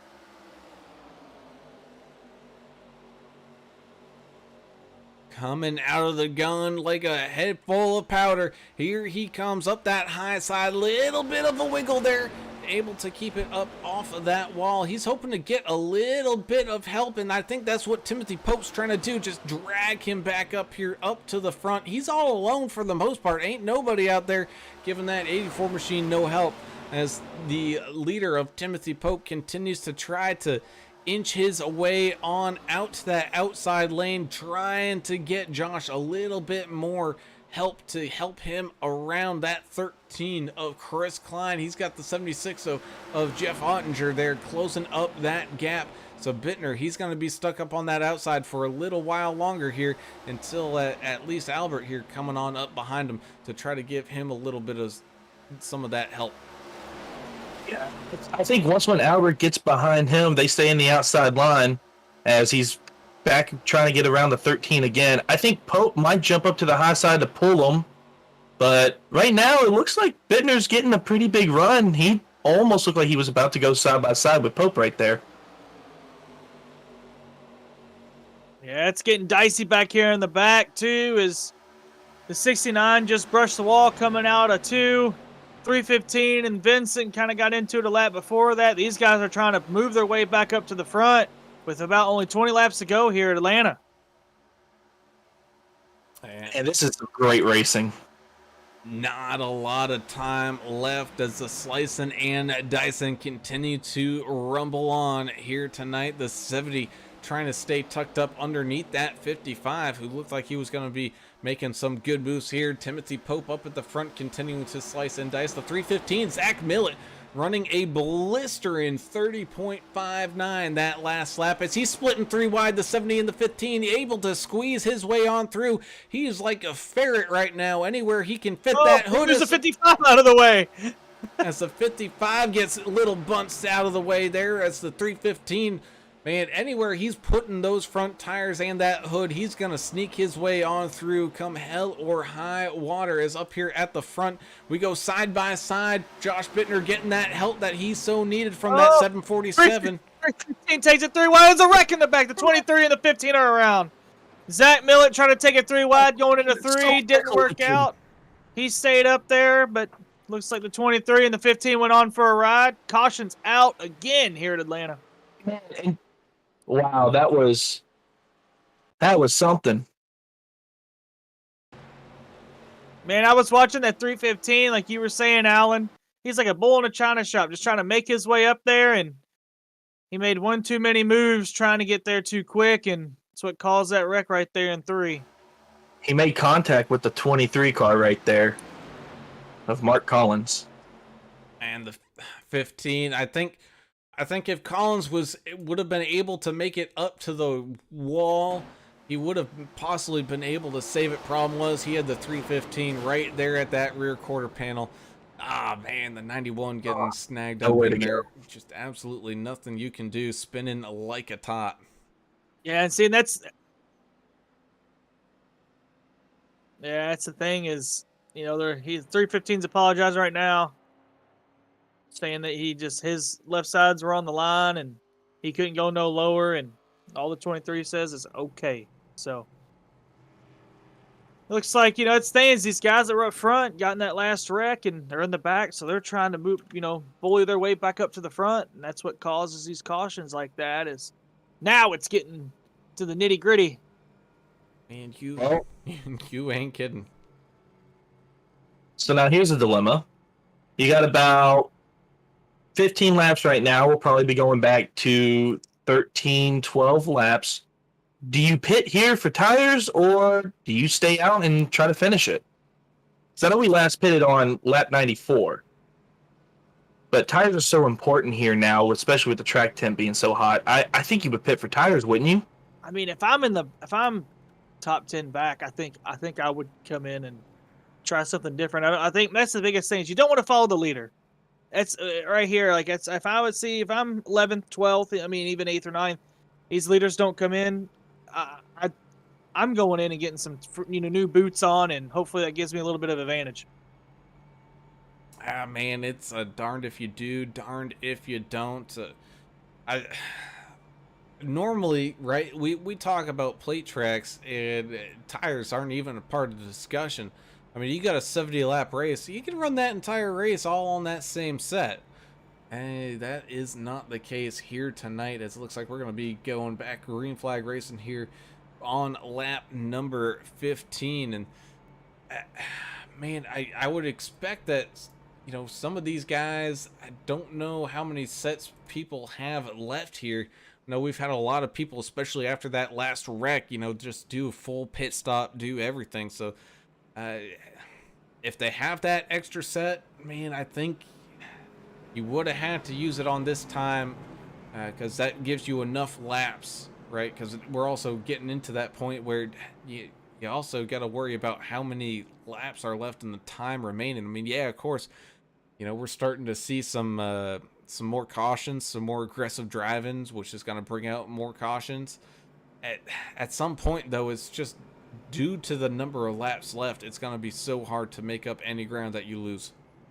Yeah, Yeah. that's true. And I also think this is going to be interesting because the top two, they are teammates, but they are also 1 and 2 in the point standing.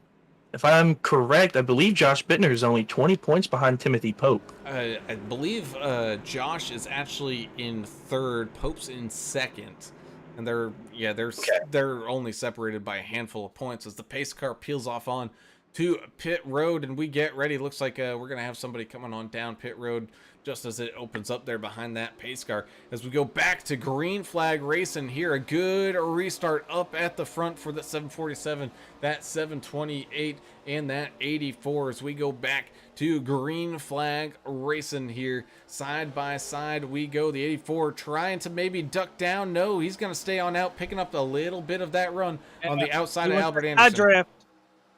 He's in it to win it, boys.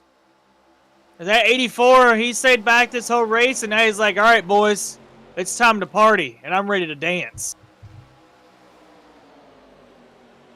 I think he pulled a Noah Gregson. I think he threw him up on the dash and showed up.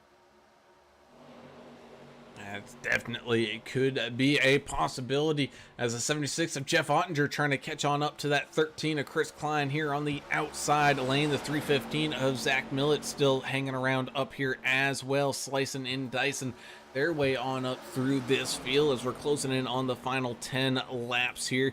The fives tucked in behind the one, trying to come on back from a couple of incidents there himself, still fighting, beating, and banging down this quad oval front straightaway kind of style of track and into turns 1 and 2. Everyone not forcing too much of an issue. And of course, as I'm saying that, we got that 315. He's peeking. He's taking a look, saying, oh man, if you're going to leave the outside line open like that, I just might jump up there and take it.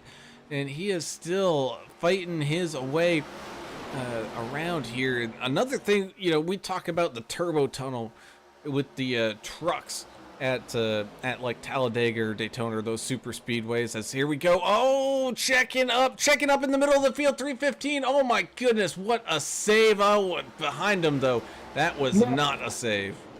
I'm telling you, that 15 seems like he's just getting the raw end of the deal every time. He's just getting in somebody else's mess that ends up spinning himself and getting him collected in it. He's just a big magnet right now. Yeah, every time someone else kind of loses it.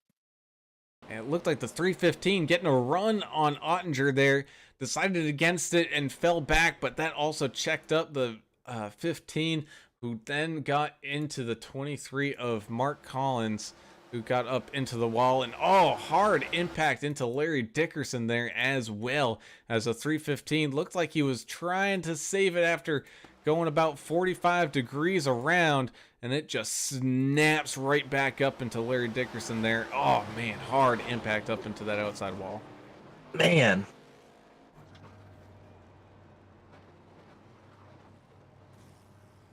Nice J turn from Larry though. I'd give that a solid 8.5. I'll give it a 9. It was decent. But I think the Larry Mack trends were right. I think we might. I'm saying we're going to get 1 or 2 more cautions before the end of this race. Because once we have them, we're getting a bunch now.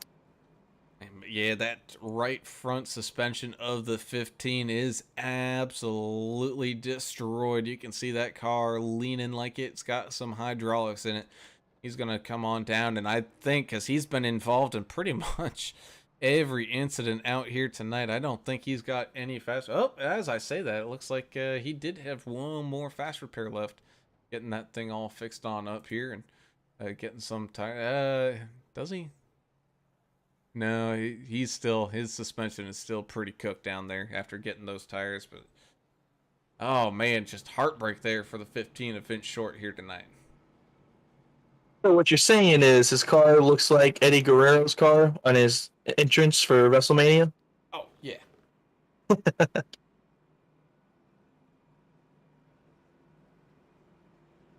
Now, this is going to be interesting.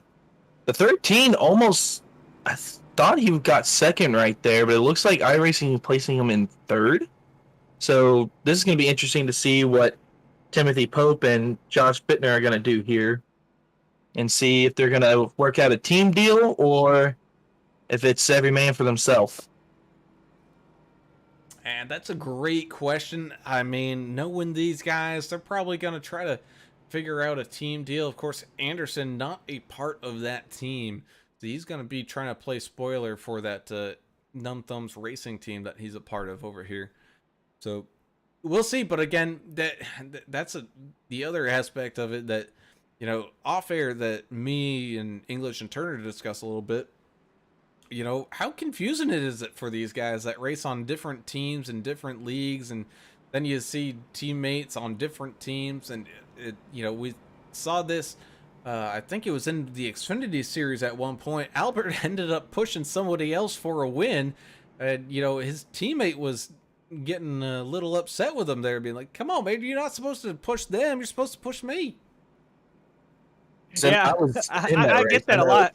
Yeah, I mean, I get that a lot because there's a couple leagues I'm like, wait, I'm not a teammate with you this race, but and the thing is too, you race with some people so much, you know how they race, and you kind of know how they're gonna think. So if you're like, hey, this guy, like for instance, like Albert, like him and Josh race together quite a bit, and he's like, I know how Josh races, and I know what he's probably gonna do. So if I go with him, I can probably figure something out real quick. That indeed, as we head on down, getting ready for 8 more laps remaining here tonight. No teams or friends, says Russ Endicott there in chat. Well, we'll just have to wait and see. Pope, Bittner, Klein, Anderson, Welch, Ottinger all up in here in this top 6 with Coate, Bowden, Neff, and Millet in tow. Anybody's race here, as we still have got 15 drivers on this lead lap. Pace car diving on down into pit road, and here we go, side by side racing for the final 8 laps here tonight. Another good restart there from Timothy Pope, able to put that power down bright and early and getting out in front. 84 Bittner trying to maybe squeeze his way down again, but the 13 just getting that run, and the 76 closing up with a hot head of steam. So Bittner, he's just going to have to ride it out here on that high side. Looks like the 747 to Albert Anderson trying to catch up to him here, but not catching up to him all that quick. As we head on down into 3 and 4, and then back down this front straightaway. Oh, a little bit of beating and banging there from the 53 to the 5. Both drivers able to keep it together, though. Yeah, say that Hassan's finally gathering it up right now, see if they can get a little bit of run here and see what Josh can do. It took him a little bit, but gathered it up and see what happens here in this little shootout. He's going for the lead right now. He's got the momentum. Then they're stalling out in the middle of the turn, so we'll see who's going to get the momentum here on the front stretch. Yeah, we just got to be wary, too. These guys on the high side, if that wall decides to suck them up here, and that really will make it a bit interesting to see what happens.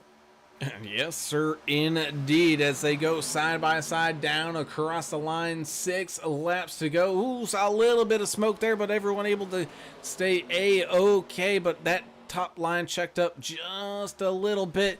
The 315, he's seeing some gaps, seeing some holes. He's gonna figure it his way up and through, slice and dice now behind that 13 of Chris Klein, who's trying to catch back up to that back bumper of the 728 of Timothy Pope. Beating and banging going on behind him, though. Oh, as the double nickel goes up into the wall, Tom Barish sliding his way through this field as well. The 5 and the 76 beating and banging here in the mid-pack.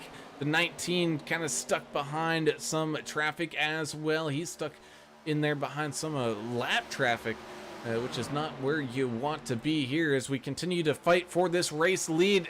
Oh, Bittner drifting out way wide there in 3 and 4 as they come back down and across the line. 4 laps to go. slam each other, keep it straight. That's the same with that high side though. Is you can get the run if they stay the way they are. Bittner can get the win and get the run off the high side. I've done it before, and you get a big old run, but you just got to keep it clean and hit your marks in it. Don't try to slide it a little bit. That 315, I think he has like 40 monitors on his wall because there's holes that he's seen I don't see. Yeah, car spinning. I think that's the 19 of Cole Larson. No caution. We still green. We are still green. He's able to get it back down onto pit road. 3 laps now remaining.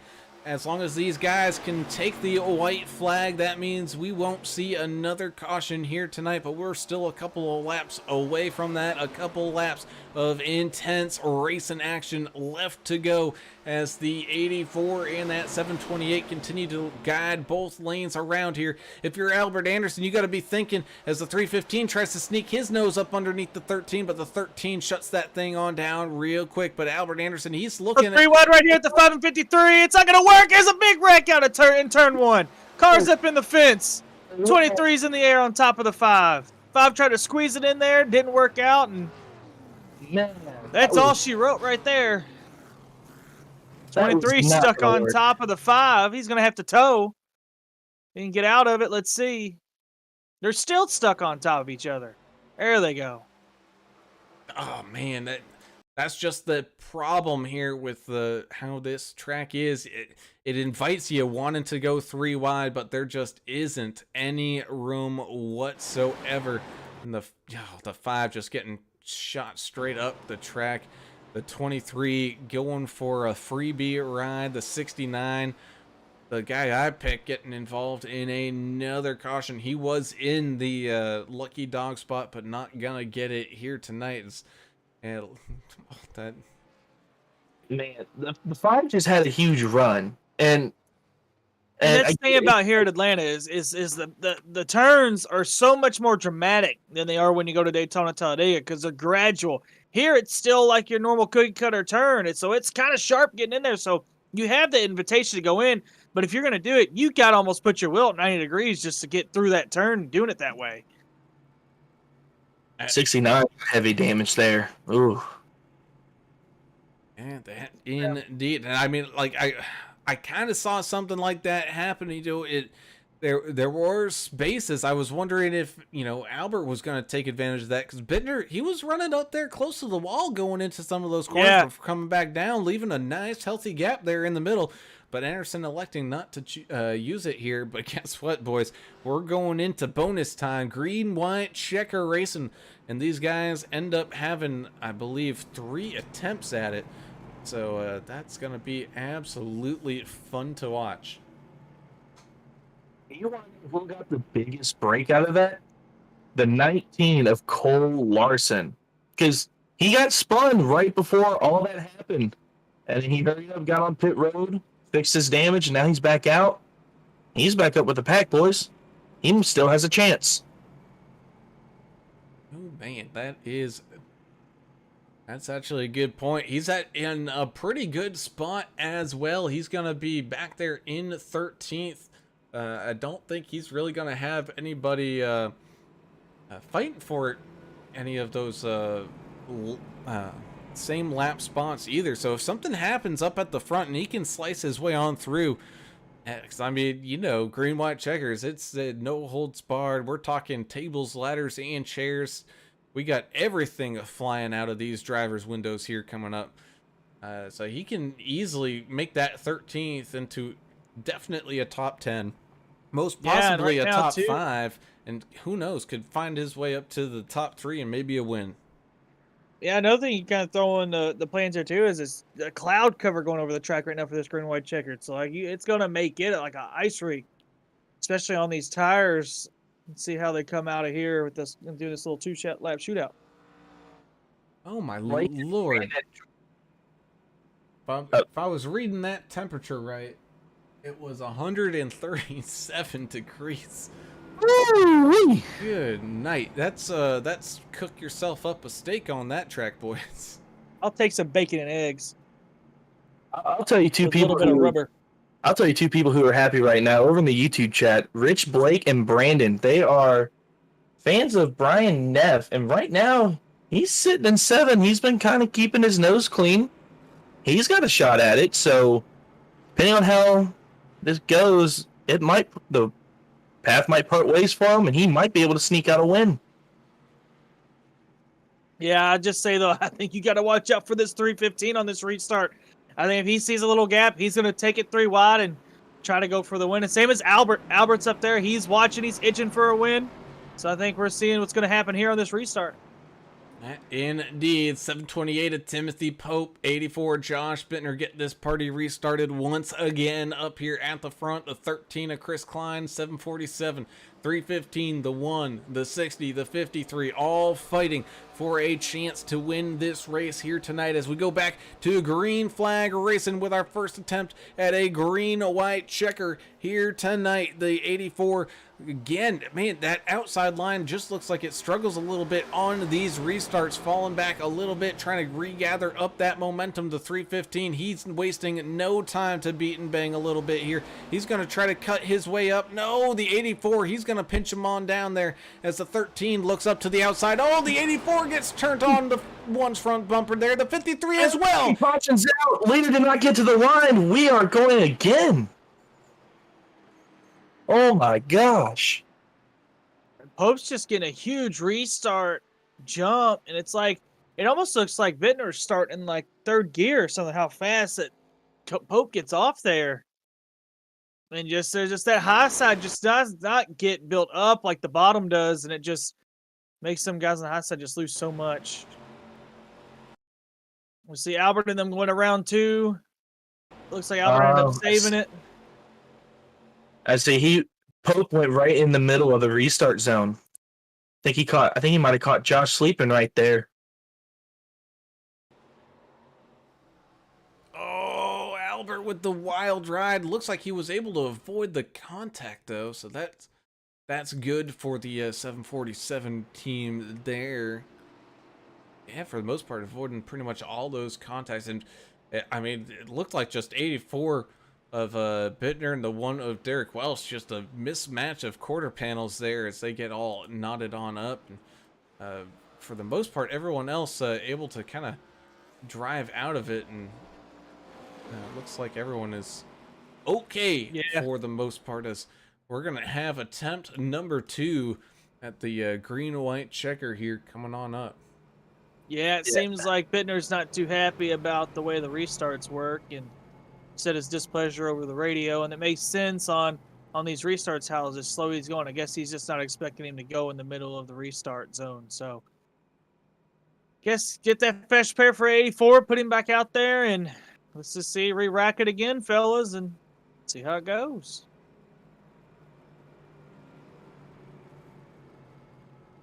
I'll say he's coming out of pit road now. It's showing him P14. Still in the lead lap, so everybody still has a chance. But I definitely think on these restarts, it's definitely going to be hard to beat Pope here. I think he's just timing them right. I'm telling you that 315 is Zach Millett. He's right there, right behind Pope. If Pope gives him any room, he's taking it 3 wide, and it'll probably turn 3 coming up on this green-white checkered. So all these guys are going to be trying to fight for any inch they can and trying to get there to get the win here to Hotlanta. Man, that they are, as the lights on that pace car turn on off. Oh boy, man, we got ourselves some racing action here tonight as we close in on the 10th hour of this Friday evening here on the East Coast. And what better way to celebrate going into the weekend with some Friday night racing action here with this Numb Thumbs Racing League Arca Series race coming at you from the hot and humid, the slippery and the slidey Atlanta Motor Speedway. As 728 and the 13 line up side by side, we're going to have the 315 and the 747 right behind them. The 76 of Ottinger followed by the 53 of James Bowden. You got the 55 of Tom Barish up quite a few spots here, as well as the 91 Chris Clark, Cole Larson, and the inverse of the 91 there, the 19 in ninth, with the 60 of Brian Neff still hanging around here in this top 10. Robert Amaral, haven't really heard too much of him here tonight, trying to keep it clean for the most part. Derek Welsh, Nicholas Coate, and Josh Bittner all up on that lead lap. And from the 21 cars that we started this race, as of right now, we still have 15 out there still running as the pace car peels off down onto pit lane. Here we go. It's time to buckle up, strap on that drinking helmet, throw inhibition out the window. We go racing here with attempt number 2 at this green-white checker finish. The same thing happened again to that. Yeah. Man, just Pope absolutely. Dean was all the way next to the 315 on that restart. He wasn't even next to him. He had a whole car length in front of him. Pope nailing these restarts, but the 315 with the immediate run, he knew what was coming. He's jumping up to the outside, going side by side here with Timothy Pope, not wasting any time trying to get that front bumper out in front. The 13 giving him a little bit of a shove, helping him on all along. The 76 of Jeff Ottinger in that big-ass fans machine trying to get a fan, pushing that car up here to the front as they do come back across the line, taking that white flag, so no more cautions here tonight.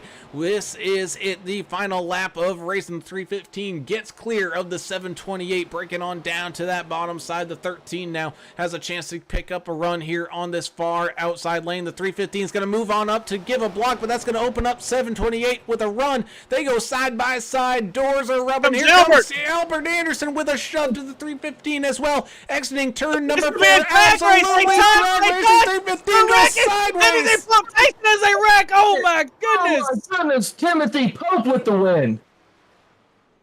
Wow.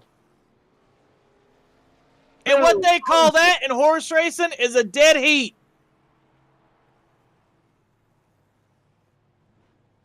Photo finish. They ripped all the way from halfway of 3 and 4 all the way to the finish. I've never seen anything like it.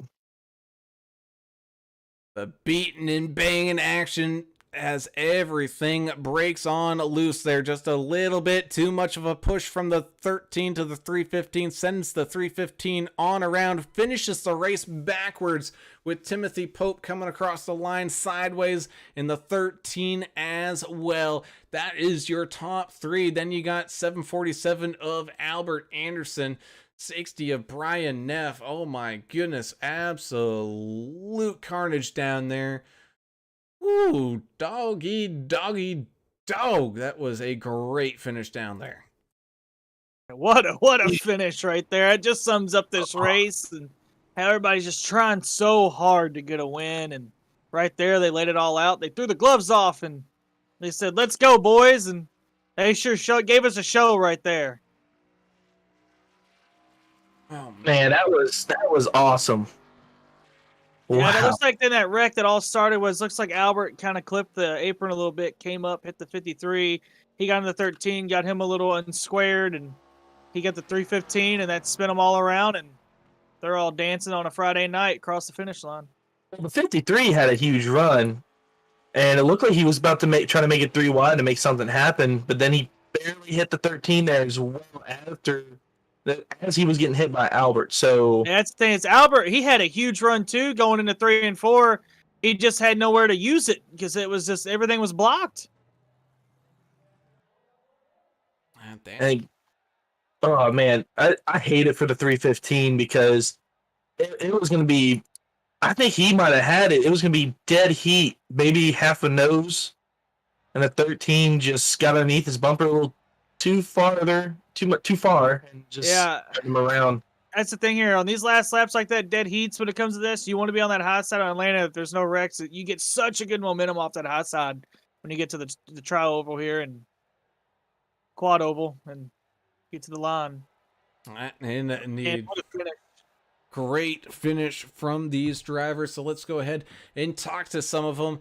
We'll start off tonight with our 3rd place finisher, the 13 of Mr. Chris Klein, fighting and clawing his way all race long, started from the middle and working his way up, and boy, oh boy, coming down to that final green-white checker, Chris. We knew things were going to get all hectic and crazy, and that is exactly what happened. Just kind of walk us through your final thoughts here on that that crazy last lap. Oh man, what a great race! This group's awesome to race with. Always is. Every night. Um, Coming to the end, I was kind of surprised that it turned into what it was. We after that first run, big long green flag run, then we had the caution come out when we started trying to pit, which this is a really tough pit road to get down. But then the caution started falling pretty regularly here at the end, and this last green white checker, man, it was just on, and everybody was going for it. You know, I tried to get Zach up there and give him one last shove, and the 53 had a run. And to be honest, I never even looked at my mirror. I saw Zach, and I was like, all right, I'm gonna give him a shot and see if I can get him out in front of Timothy. And I think I came down across 53 just a little bit, and it turned me, which turned Zach, and we pretty much took out everybody from there. Yeah, watching that replay there is pretty crazy. What happened was Albert came up a little bit, touched the 53. He came up into you. So when it comes to, I say it's no harm, no foul. But such a great race. And talk about how it was the tire managed. Was there anything with tires? Was you getting where you could feel it, losing anything, or you think more of it was the car, or how did you have to manage that and make sure to get into the wall? Oh no, absolutely. Second run, I absolutely moved my tires. In fact, I think I was in maybe top 10 and fell all the way to the very back of the line and thought I was going to be in big trouble because it's hard to pass here. We saw trying to go 3 wide, which is, pretty much the only way to pass on these restrictor plate tracks or super speedways, whatever you want to call them now. It is the only way to get around anybody because you end up getting staggered side by side. And so when I got to the back, I got really nervous about getting back up front. Luckily, was able to find a way to get back up there. But yeah, you had to manage it. And if you didn't start out at the beginning, kind of babying the tires, you wouldn't have anything at the end. I mean, I think the first run we went just shy of 55 laps or something like that, and I was down to like 30% on my right front. So yeah, you were definitely eating them up. Now we've seen how the race played out, but coming into this race, what was kind of the mindset that you had for it? Did you expect it? Yeah, so during practice, I actually messaged Derek, and Derek's phenomenal at leading this league. First of all, he does a phenomenal job of trying to grow it and trying to grow everybody as drivers and help them develop into becoming better drivers, which makes the racing better. But I messaged him and just kind of said, are you doing anything to try to save tires, or can you do anything? And we talked about it a little bit back and forth, and he gave me some insight about what he thought could be done to manage some, and I tried some of that a little bit, and it definitely played a part in that last run to save some, to be able to maintain a shot at having to be up there for the win. Well, Chris, you guys definitely gave us something to talk about and get excited about here for that fantastic finish there. Congratulations on that 3rd place podium spot. Before we let you go, you got any shout outs or anything like that? Again, just thanks to Derek and the guys, and thanks to all the sponsors that put this stuff on. The Arca League's free. It takes a lot to put this on. Having the broadcasters, which gives so much to the whole experience of doing this. I've already had a family member text me and tell me how cool it is just to see and watch and get to hear it live. And it's pretty awesome. So I want to thank them and thank you guys and thank everybody that's involved, all the guys that come out and do it every Friday night and Sunday night and Monday night, everybody that's involved with the NTRL, and it's just a fun experience, and I appreciate being a part of it. Awesome job, man. Well, thanks for taking the time to talk with us here tonight, and we look forward to hopefully possibly seeing you again here as this season starts to kind of rumble on down into playoff time. All right, y'all have a good night. Thank you. We'll move up just a single spot, but this man didn't move up just one spot. We're joined by the 315 of Mr. Zach Millett, bringing that car home in 2nd place, up 17 spots, our hard charger of the day. And Zach, man, it looked like you had a heck of a shot trying to get that win here tonight, looking like a ferret sneaking that car into any hole you could possibly find as you were sneaking your way through all of that race traffic. Just kind of walk us through your thoughts on that final lap and kind of your whole thoughts on this race. Yeah, man, it was pretty insane. we needed to do a couple things on that final restart. We needed a good jump, into one. We needed to get to the outside. I felt like if we could stick to the outside, we can get the run coming off forward of the line. And boy, we were right there. I think we did everything we needed to do. Looks like everybody just kind of zigzagged into each other. They're coming to the line, but you'll have that, But these guys are great to race with, and it's a lot of fun. Now, Zach, we talked about on the broadcast about horse racing and betting and whatnot, and I put all my money on you. You were the guy I was watching on this broadcast because you were putting that thing anywhere possible, getting up to the front. So I bet the house, and you had it right there at the line because coming off of 4, you had it. But man, that finish was crazy, and I lost the house. Can you tell us exactly how exciting that was coming to the finish like that? And when it comes to stuff like that, do you just try to wait until the right moment? But the way you were doing it was you were trying to get to the front as fast as possible and just trying to make sure you were there at the end. Yeah, man. Basically, I just wanted to be there. If there's a green white checkered or basically like 5 or less to go, I had to be there. You get to that point, you really don't have enough time. There's really no room. That last run coming up through the field is pretty tough. There's just no damn room. It's basically 2 lanes, and if you want to get around somebody, you got to find a spot in the middle or maybe up high. And we got lucky there with finding the low side. I hate that we got into Mark there. I feel bad that we made contact there, but we were as low as we could go. We couldn't make any more room. But yeah, I think I probably owe you some money after that one. Now, you did a heck of a job wheeling that thing and finding some spots in there. So let's say congrats on that second place spot. Now, Thanks, I just want to say that last restart you had was almost near perfect with Pope. I mean, you were right there, and then as you went into turn 1, you were able to get to the outside of him. Was the prior restarts to that, were you trying to keep a little bit of notes on him and seeing how he was doing that to get the timing down right? Yeah, I was trying to see what he was going to do. I don't know. Basically, the second to last restart, I tried restarting in first gear. It's a little hairy. It doesn't want to cooperate every time, but I knew if I could make it work, I'd get just enough of a run. And I didn't expect to be able to get beside him into 1. I was maybe thinking coming off 2, but yeah, it worked out. I'm surprised I got there that quick. On that last lap, the high side was coming pretty quick, so I had to get up there and get the final boost. That was pretty scary, but yeah, with these guys, it's they're going to race you clean, so it's always exciting. Well, Zach, you definitely gave us an exciting show to watch here tonight of all 17 of those spots. Congratulations on that second place finish, even though it was backwards, which just made it all that much more spectacular. Before we let you go, you got any shout outs or anything like that? Yeah, I'd like to thank you guys, AAA Broadcasting, for broadcasting the race. I'd like to thank Numb Thumbs Racing, tongue twister every time I say it. Track Bar Media, HBR TV, and yeah, shoot me a follow on Twitch and YouTube at that S4 guy.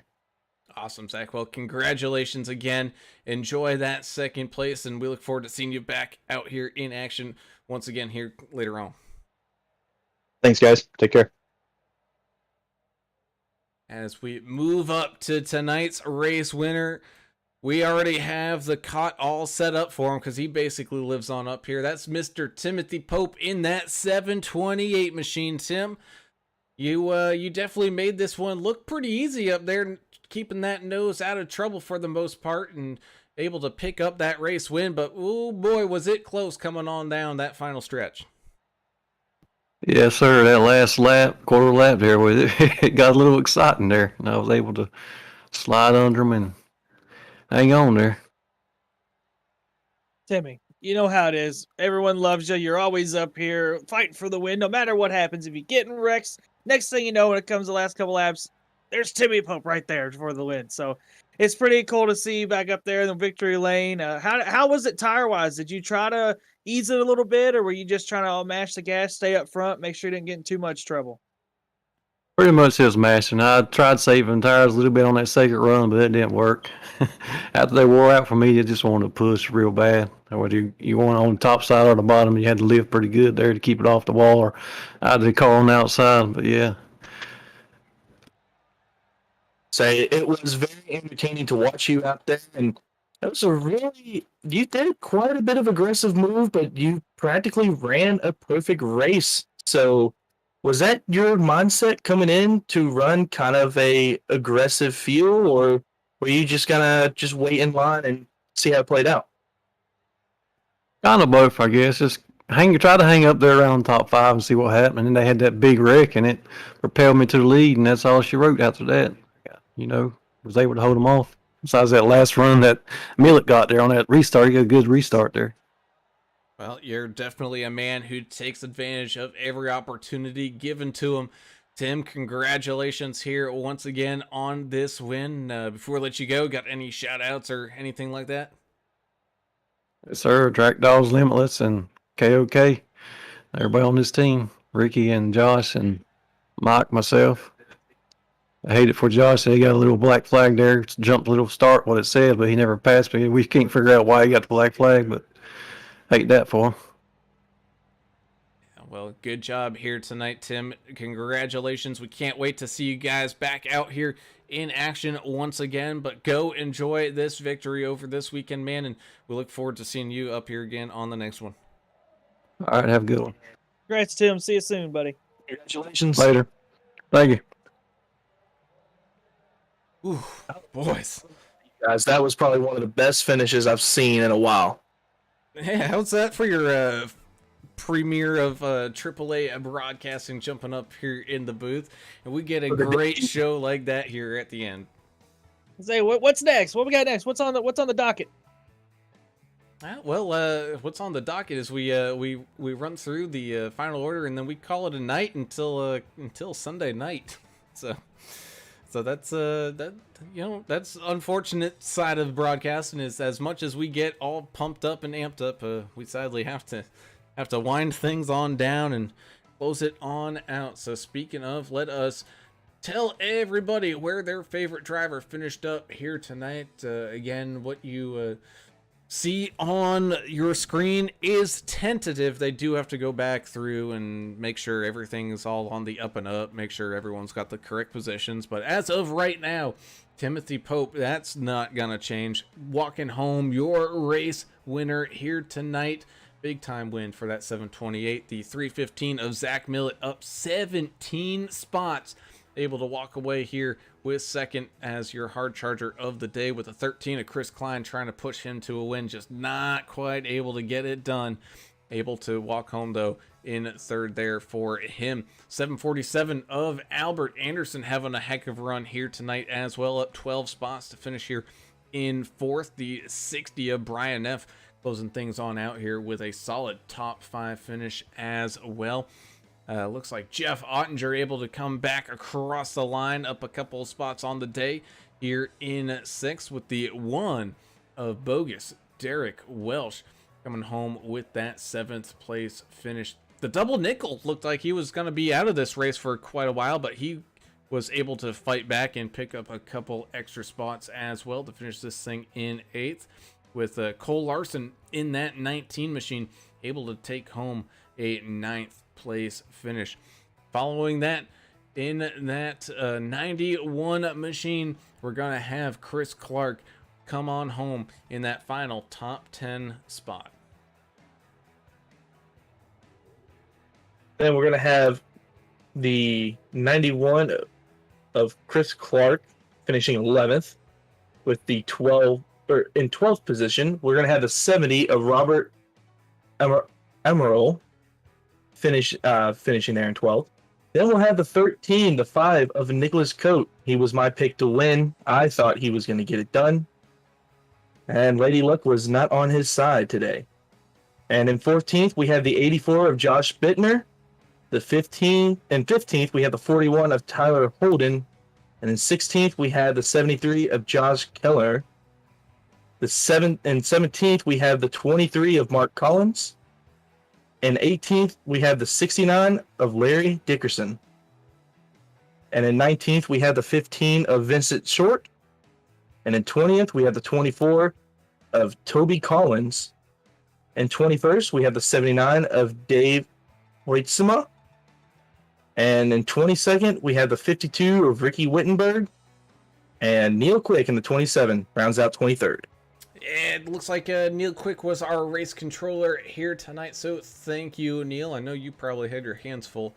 That is absolutely for sure, but that is your field here tonight from Atlanta. As always, we thank you all for tuning in and watching, because you guys are 100% the reason why we do this and have such a good time doing it, seeing you guys out there in the chat. Yes, even you, Spam, even occasionally we enjoy seeing you out there.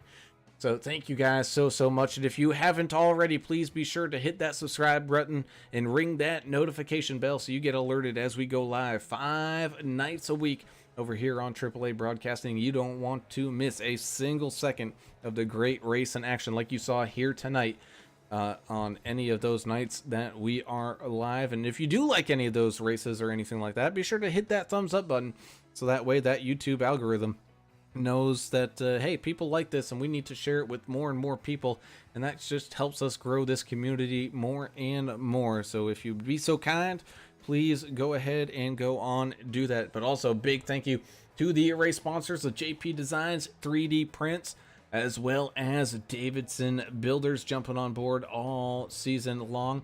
Also big thank you to Admin Box here as well. I'm sure that button box got a pretty good workout as well. Big thank you to Country Through the Ages as our action replay sponsor as well. We got TrackDogsRacing.com, the merchandising supplier here for the NTRL. Thank you guys so much. Same thing with Track Bar Media. Awesome job done by their team here tonight, and thank you guys for that awesome promo, as well as SimGearCentral.com. Be sure to go check them out for some button box solutions there for yourself as well. And with that, we close things down until Sunday night. Let me just look up the Xfinity schedule here, and it looks like we're going to be having some fantastic racing action coming on from, I believe we're not going to Daytona. That ain't right. Hold on. Got to find this dang schedule here. It's Atlanta. Oh yeah, I think we're coming to the no, we're going to Vegas. Is it Vegas? No, that's one. I got to go to 12. Hold on. 12, 11. I think okay, it's Bristol and they voted it out. So I believe we're going to the old Atlanta. So getting some old school action in. I cannot wait for that one. So tune in here on Sunday night, starting around that same time, right around 8 o'clock Eastern. We look forward to having y'all there for that one. Chandler, Austin, appreciate you guys coming on out here, having a great time with me, and boy, oh boy, was this a great time had indeed. But on that note, I'm Alan Brown for Chan the Man and Austin Paul. We're signing off for the night, everybody. Have a good one. Oh, this is where you guys also say you're like, oh, see us. Oh yeah, hey, see y'all later. Yeah, we appreciate doing our broadcast debut here on iRacing, and as always, 10-4 Rubber Ducky. Yes, thank you all for tuning in. Alan, thanks again for the opportunity. This was a lot of fun. I'm glad that my first debut was with such an exciting finish. I'm super excited. I'm still happy. This is awesome.